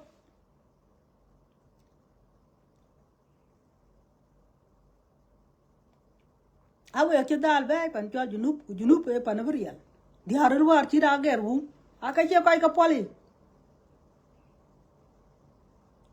Now we could open gun book weird. Go ahead with yar. The eye yet get quite remarked to buy chill with. I chill with Kache Shamarat. Nangman, Tang acting, I will like a diare. If I'm seen the other, I to wear Chamaradi. Until you got your hand back at your quiet, you know, cow will take a ping or pay, you never will like a jot. They don't have their political action in agendas. Get the rare CSI. Action in agendas. Hashamarat Brane, Dutch Pinkulongo, chip. Buying cock a raro, chitty banata soup. A binder and guys that I adore Bubana guy, buying welcome. Again buying woken in, buying a child buying McKirn. And I never lie, I seen and in a mouth, and I jolly and a siat to Kujala way. Like Jamna by me, jump the other little. Jump the other little. So 25% will 35% do no. I will ready, I will kill Poky Pew, Charlie a white to water. Charlie a white to water, and if you were right. The Tanya will movement about all side, quay jam a man to man, I you make a jam gay thing or my jam come with. Then I got on in Cadero Bank, Jardin and Tangle, and my friend of time being could look at a jam of the and Tukuchu. Kakong I choke. Could I jam while I run everywhere, of course, I could do Poky Pew. By Mat Gabal, a cherry. Lakin by Mat Kite poor real poke and any ariel can. I let in ballet in a Carlton, they a ballet a Carlton written. That is a way. You can't avoid it. But some of you, I think the Tarachalangton, a Chalangton, could your and Java man could be okay to your Rogwa young Jimanajit. You don't go up and could Kulor could you a mouth, Boo, could let a kid on me, Muraki young. How? Away.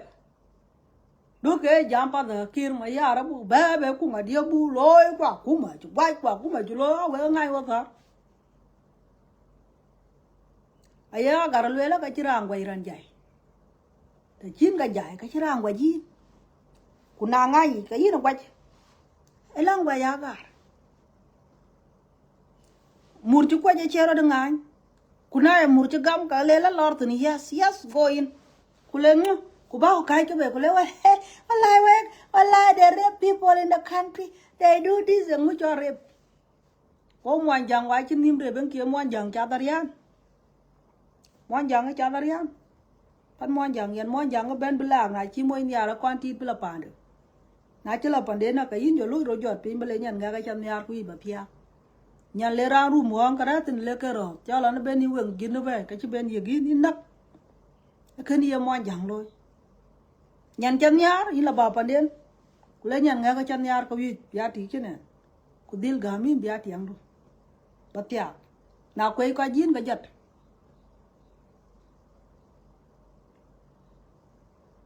lakin ko kun chal ke rep ka che ka rer mo jang a che chiang mo jang kwa wi ke ba ka mai mo jang by force che chiang mo jang ka den lang bai du no che le che ka ta ko mani yin mo jang ting ga tiek dior kit ka wan wan nier ala ka cham yar chinti kuna cham yar chinen ka chan ba palwe bijal ka ngwen ka medi nei timi ba ku du tin cham yar ka ba ka ma loy ba rir bre ka yin ba lanu mo jang a chidjur akalang mo jang a chira klak islam jur matiam bi miare po ku chi piande kan tak cholo na ben ban yak awian tok ka diro tin bu dial nyaay na tinga adil nyaay ku butial ba na tiang de akaya jur loy juru polo nyu go ka chi rum ka chi pal ko me yin tin butial a ti kinen en ko wara ke ni mo jeng ke ka nya na ja la le ke ne ma si che no ta bet bi shilu jana minak kaka ka chi de la kin ka che de mutin it is okay be Christian be what it is your choice en ten mo jang we ga ki mo jang ka ke det na o chi mo jang det ba ngi te mo jang ka lwai tin ka chi ngi cho rep ta mo jang mon jang che rum ti gut ti bu yo ten kar yan ku la ngala ka chi den ku le la chwa da la de ko bale ka tin ga mon jang o yin ba ba la rum mo go ku le lu chu ta be ku yo ra den ka a chi nga be ra cha da go ba ka din ka la ka cha ti nyin kuna ka waje nyo din tin tok tin ga chi pa ba cha ma re ngui ka la rum go uka kala ka wajar ka yi ke bu ka bi ka ni pin in the social media every day ku mar ka ni makun balkin ci bayru en kin ke ni ra ka ran ta sur ka ku to la ni ci moy le ni cha ni ara to yen mur ka ja ko to yen mon che le ka ni ari mo ten ka mur la sur ka ra ku to ai tin ku le e kan ji rai gup a ke diar de ro lo la maktaram ku ka lo ke ga yera was bal jero du kawe ya ke jam ko ngi ro chal ke jo fursa ja yo kai ko da bi ja jam ba de nga yu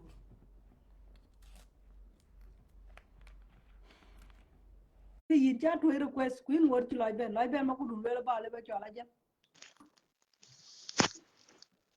Hello. hello Chaben. ta ben no Chaben Ganda. the one mo yin no le ja ben canada No. When you were be clearly. why do you think that I'm in Canada?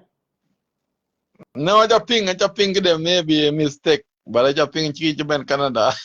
Can I know really na quite a mistake maybe to Uganda or no. Nara juba Well, Chaben Canada in them, remember name us the way you can right away. Vacation and what. yin in jola name Canada In them, I chapel. And the way Kimon chapel no matter Canada in them right away. But give a 5 months is a video. Ayun chaban ta du Calgary. in twanyi no de nga yu in twanyi no mi chia kwan yu yo Okay. bi ko ko pe cha kan god kala chia bu kan yu bi ja la du dream da du lu in dream te na kwa wala bi atiang du ka ya pa ba ya lwen ku yo bi na yu pa ba cha kan tin yu ba god chi bu kan lo Nyana wa kana. Jo fol de so. Ai bi a dream ka bi a dream bu tok de chimen chinan wel. Lo sia yu ya yu yi dan kwer ko. Inden kwer du asal. Anan kwer yin da mo ndu da mi ko pandua cha yi ka chi ba lo jam so bari ni ar. So amu yen ni ara go mu de nga yu mu ni ara go ki kin mol ta yi lo block bo lo yi mo de bi e ati chek chek chi chak era anta ting pinda. Pinda na mo jang ya ting e nyana mo jang. Acha in yin mo ya de kudum ni ara cha an cha ya de kudum ni ara ni ana. So da ni ara yo cha bela chu yi go so da ni ting pinnum. So ki ira ni ar go basle no bo ja topic.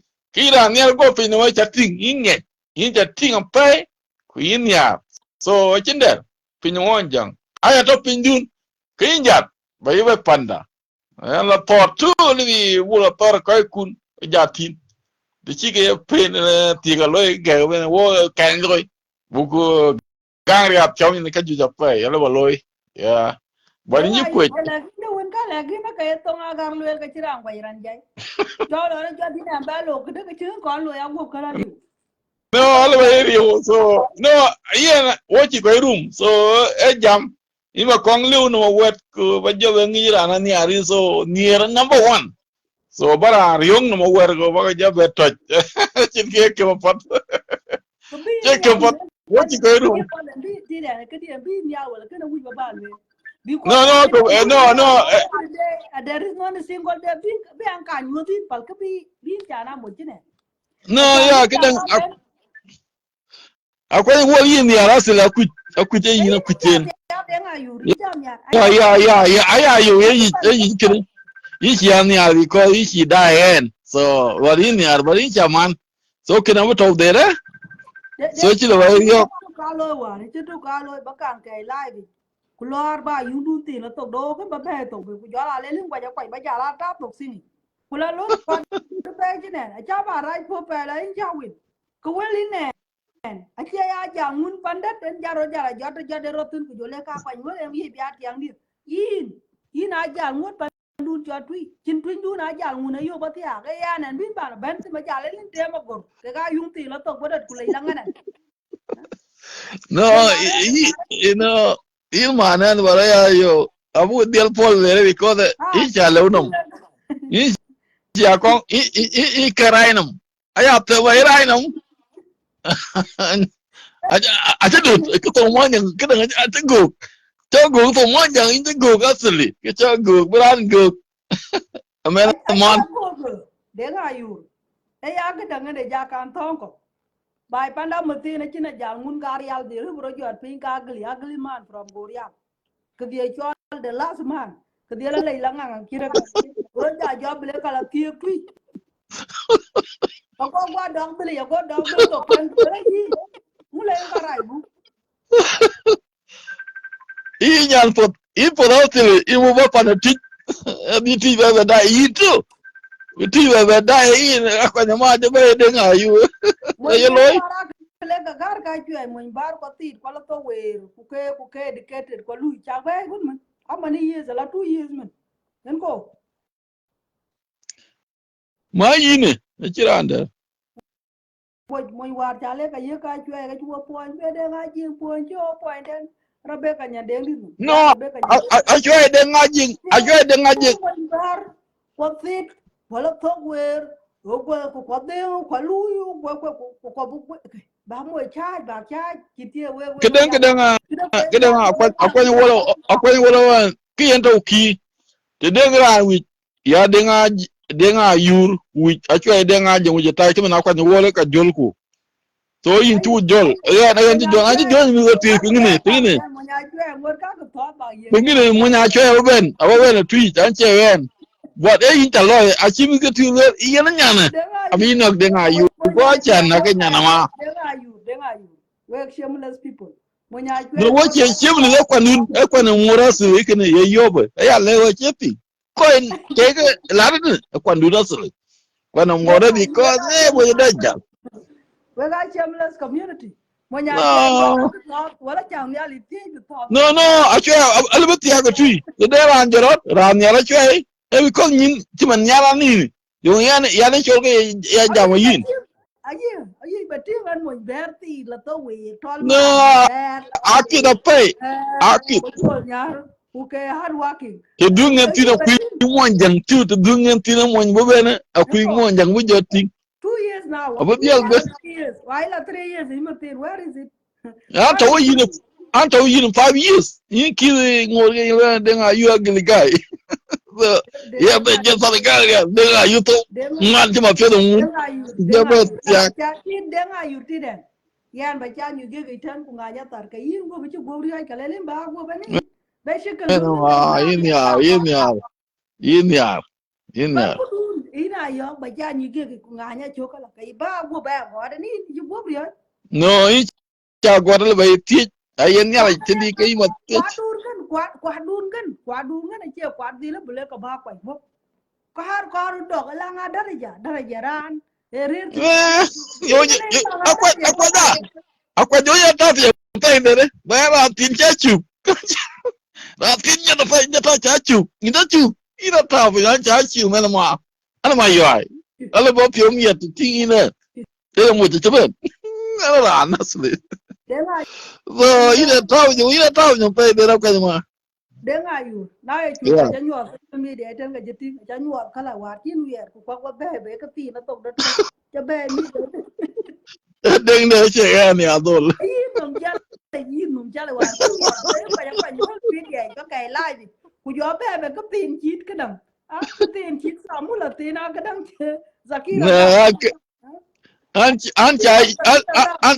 kinin ngodi abol ka imol wal gel ngachek lo te mol wal gel nyang ada an cho to la wi ka achek an cho to la wi ke la achek an cho to la wi mol gel nyang do du topic ya do topic no du topic topic ina nyai topic won ina nyai ni yo ga na jam kin bai kula ben ba jar kan tiegi ya because you got the chalanin kan yin ya rasuli de nga yur ko mukan aji de le bar ka dal do ko ma ja pe sala kai bo tuite okay bara wo jo du topic interview ya ping ba yeri ya ko ni wol so ay ko yu ka tar e ja kong lwel wan ko in ken cho de ting ko ta cheri ya ko hukuma do na kire yin jam tin kire no la ngating ko ti tor ko to go ben pan mo jango pan gawali junupin anagrot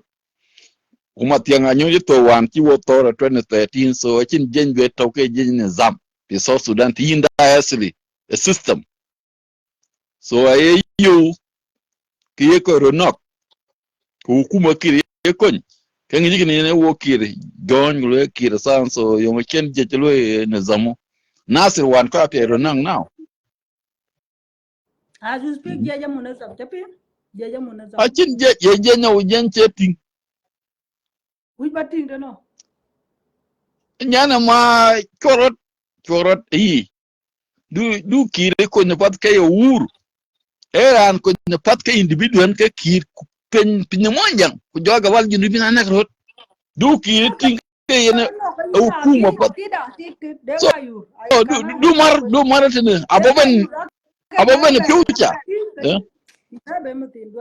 future be careful rani pat bija ini tiang di by the way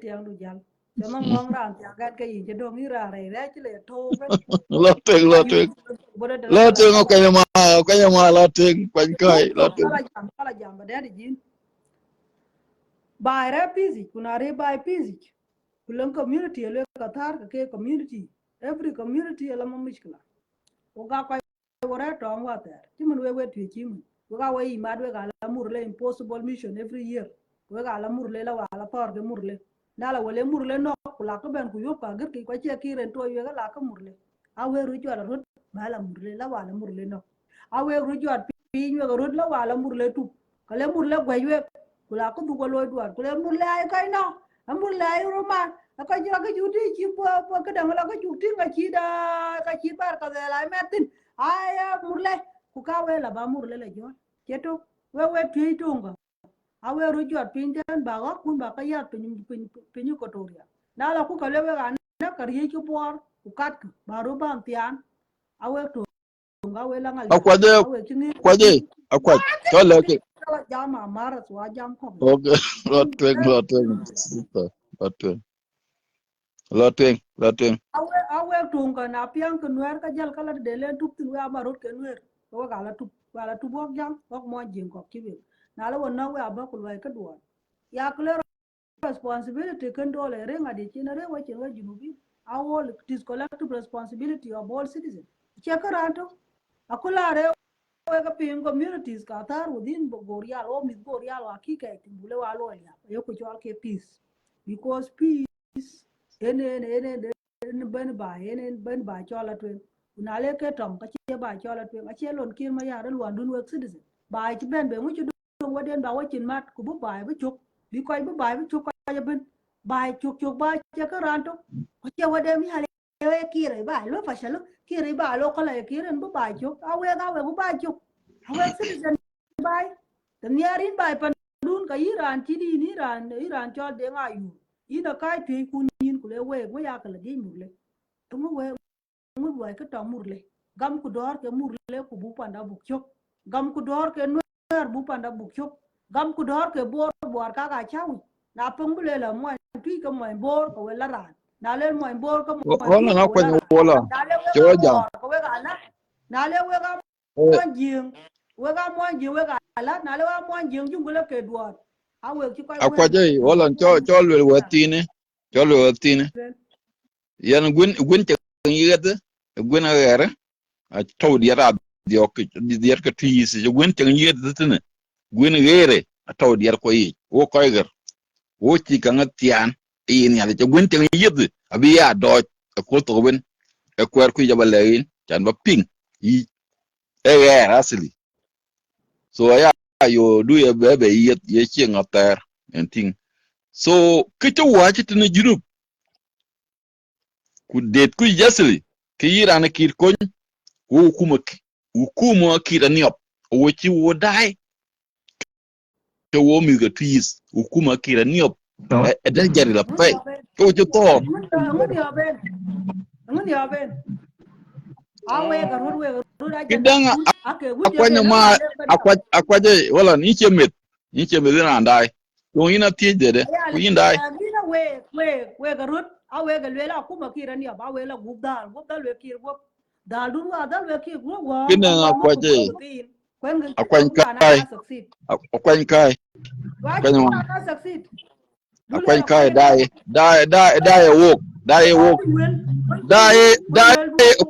kwana dor ku kwana monjang kwana nuer kota yabrot kwana dor ku kwana monjang kwana nuer yabrot e hukuma kir e to wasfele wan che dai koi kwana monjang ato chok achin school even achin no achin chawaria yang loy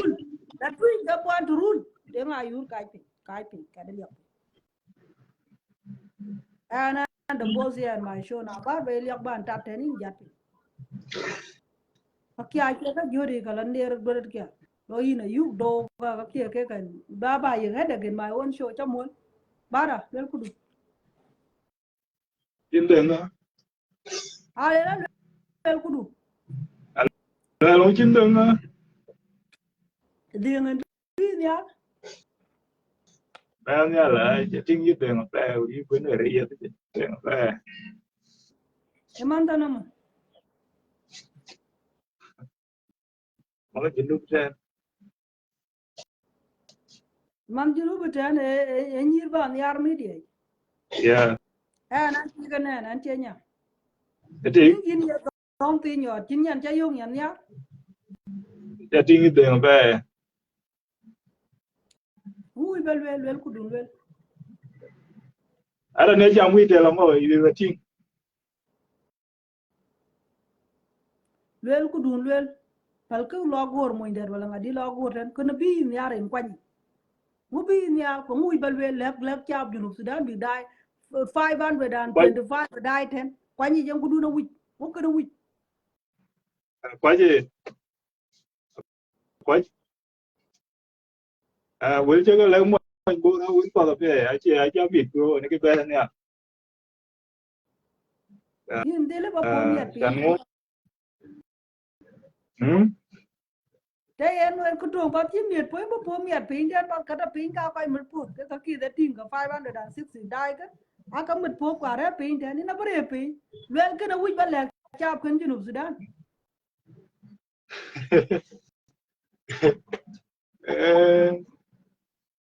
Elena de will check the will. I get young meet over on the other chan go. But I participate. jo bene kudu wi ba lu participate wel wo ga ti ka ba wel ni iji pom ya di ben ya ya thank you for pom ya lakin jo yam da wi ba wel ba martin Okay, Martin. I got a more tweet. I got a more tweet. I will put and more. I community. I by then too. Mình cảm đến cái mùa lễ của là người là quay cục okay.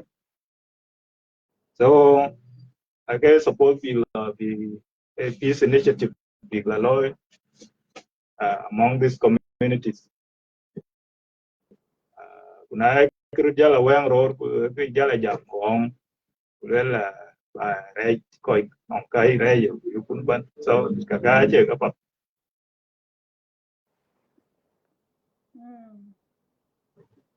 lo tuen ka wadwa lam ka wi ba lu order tan wi sha lo ko mo ya be en kan phải còn có công gì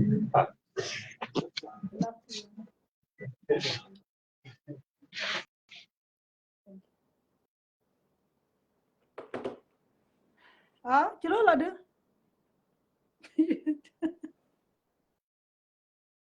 chal ka le we ben nyal te de pole ni te da ne go go twit bla pling ya na lo ben ka we la jo ba we mo mi wa ya ga ke ne je ka lo gar ka wa de ma ni pe la no ya da la ben nyal te ka po le pe ra ne ben ju go twit di ke wel ka ra mo na lo ben ka we ra ben ya go du ka po le ya ma chi po ya Rana no dol gam la ga ka duna le cha mi po ku yir mu chin ya dengala ku jala yen kana wel ka mo antui ku yen cha mi po ti po mi ar pe e tu ko te pe de na je po men ha e jama ta ku yin jam duro lang bale la yin ba mi al bi ba la just stay down you pay bi ko mi al thana chi po ko nga ban ma rin chi che ben ha ben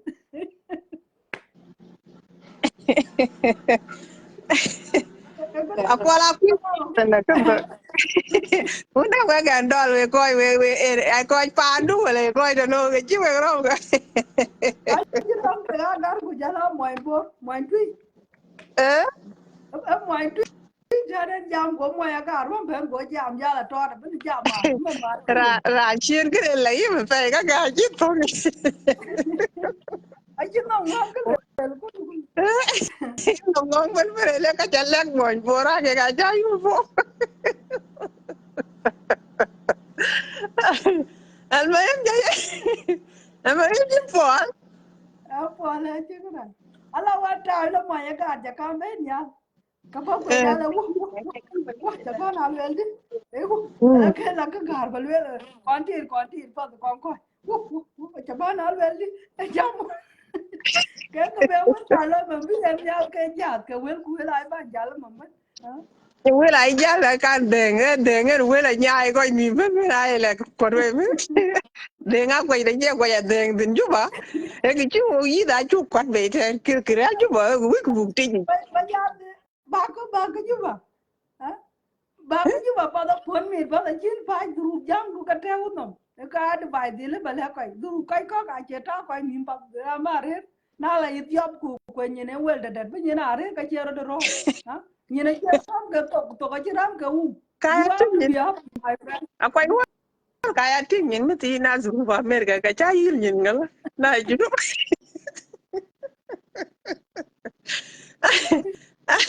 anh mà em cứ biết à này à thì là đồ lót gì đó chứ mà chỉ tay à tin lôi wow đấy là lui cam mà đi trên cái tức tờ nghịch ayo cái dollar này tin coi cái cha liền qua nhá cái thằng ba có biết không đàn đã luyện là ba cái radio là cái coi radio như chỉ đã nó chỉ có con vậy thôi coi còn như đã chỉ có con vậy bên này hết vậy bên anh đang mà như vậy của nó thì chứ cái chuối dollar cái pin nó bên đây à cái lúa cáo em mà cái thảm em cáo em cái đâm dollar luôn mình bảo trên là này ai cũng đom quá có use cái $1 bala su về miêu 50 cái chính có còn là bé ý là bala su về mi trên $1 dollar everywhere karena dapat ini jam ya yeah kamsi mati bala su về mi trên $1 đi nào undang family ka ke jolin mi da bé $1 này chỉ ga ya gutta dare o tin ku loy bin ke ga loy zar ba ke ga ba rele ku yung mi ten aja $1 ka lo tul su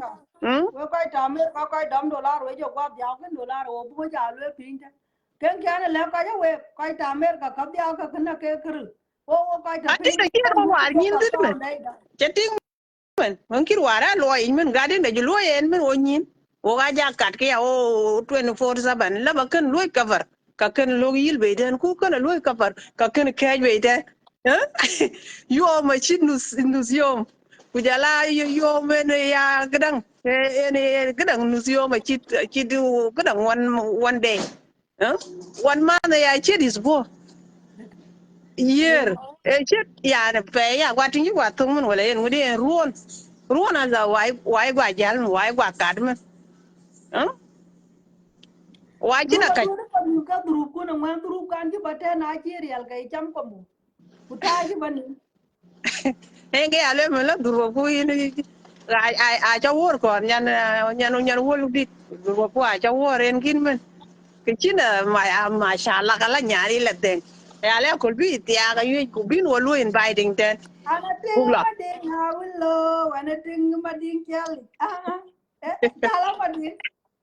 Na yi inda la ko ya. welcome Ai welcome na ba la ben ma ding ya ka bi lu welcome le ka yi bar ma ding ha wil. Bar ma ding.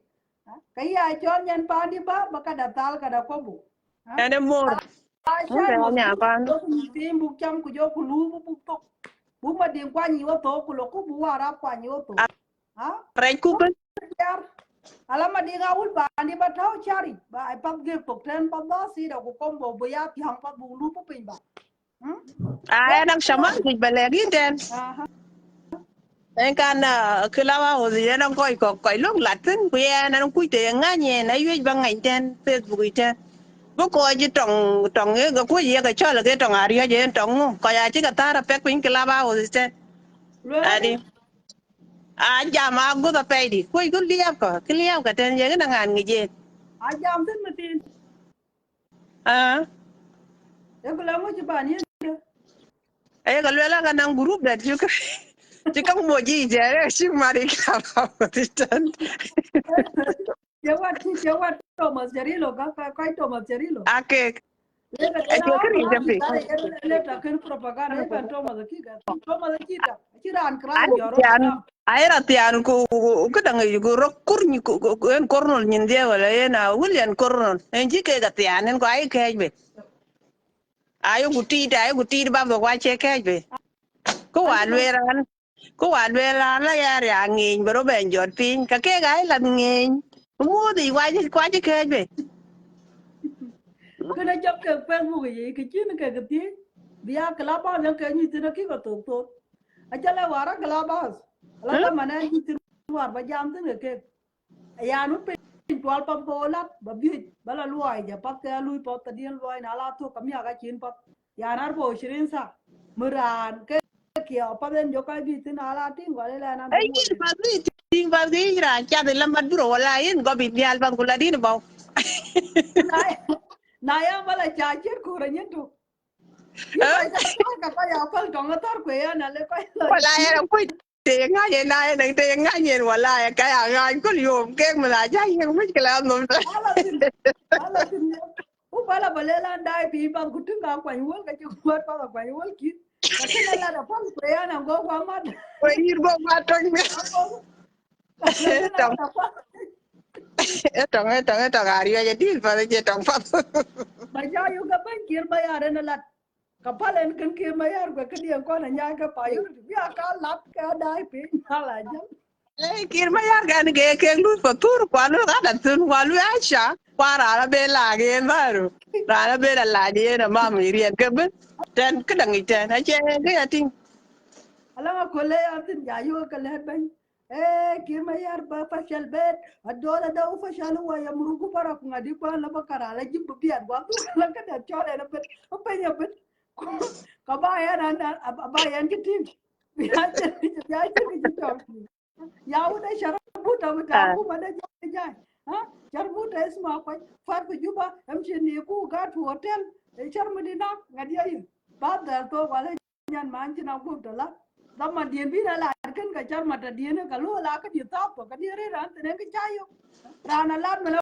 kwa ja kwa ma ka la tai te ka tri ya liap ya la to kan ka yu la ma ba ra cha kai no wa chu chi la den te me cha ba kai no ku ba ku tu na ku cái ya riêng làm sao rồi junub kan gul wel led ma nga chuk jot be fe ke ga churut jalo la ga ke ga mutali ye en man me ya ri cha ke me cha me la kai la den ka la ba se wa den cha me live aya wan to bi ti ka wan to bu kai pung tu bu la I don't follow.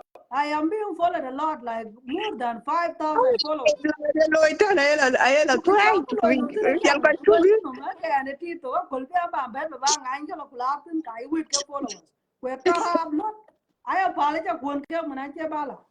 Dung cho bela ui cara mulu sa nyawar ke dia ba ra lawa ke dangen ma cher ngan Facebook kan. Kaya tu jam ke voice recorder let ka piang ke pala ran E tina min mo ge do ja le.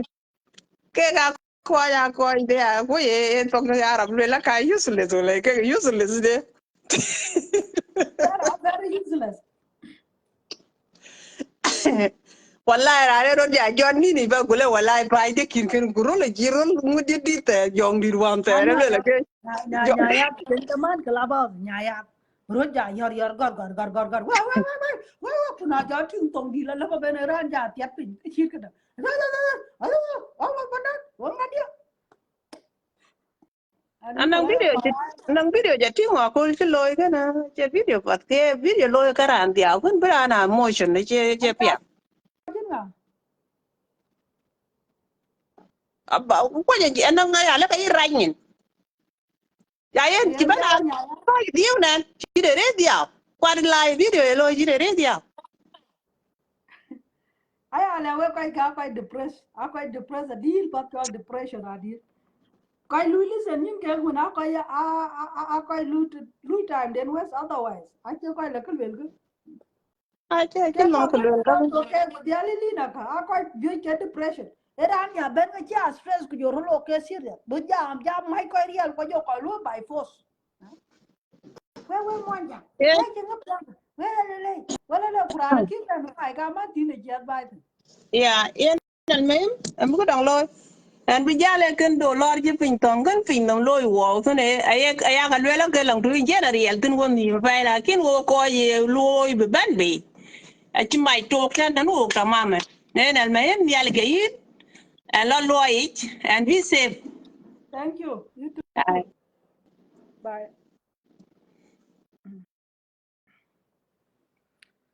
Thank you. We quite jam. Can do a lot of problem. A lot of people are complaining. Like can do a lot of big, what we solve. We will solve it if we solve the problem of the commodities in the market. How we can bring them and how we can do agriculture this year.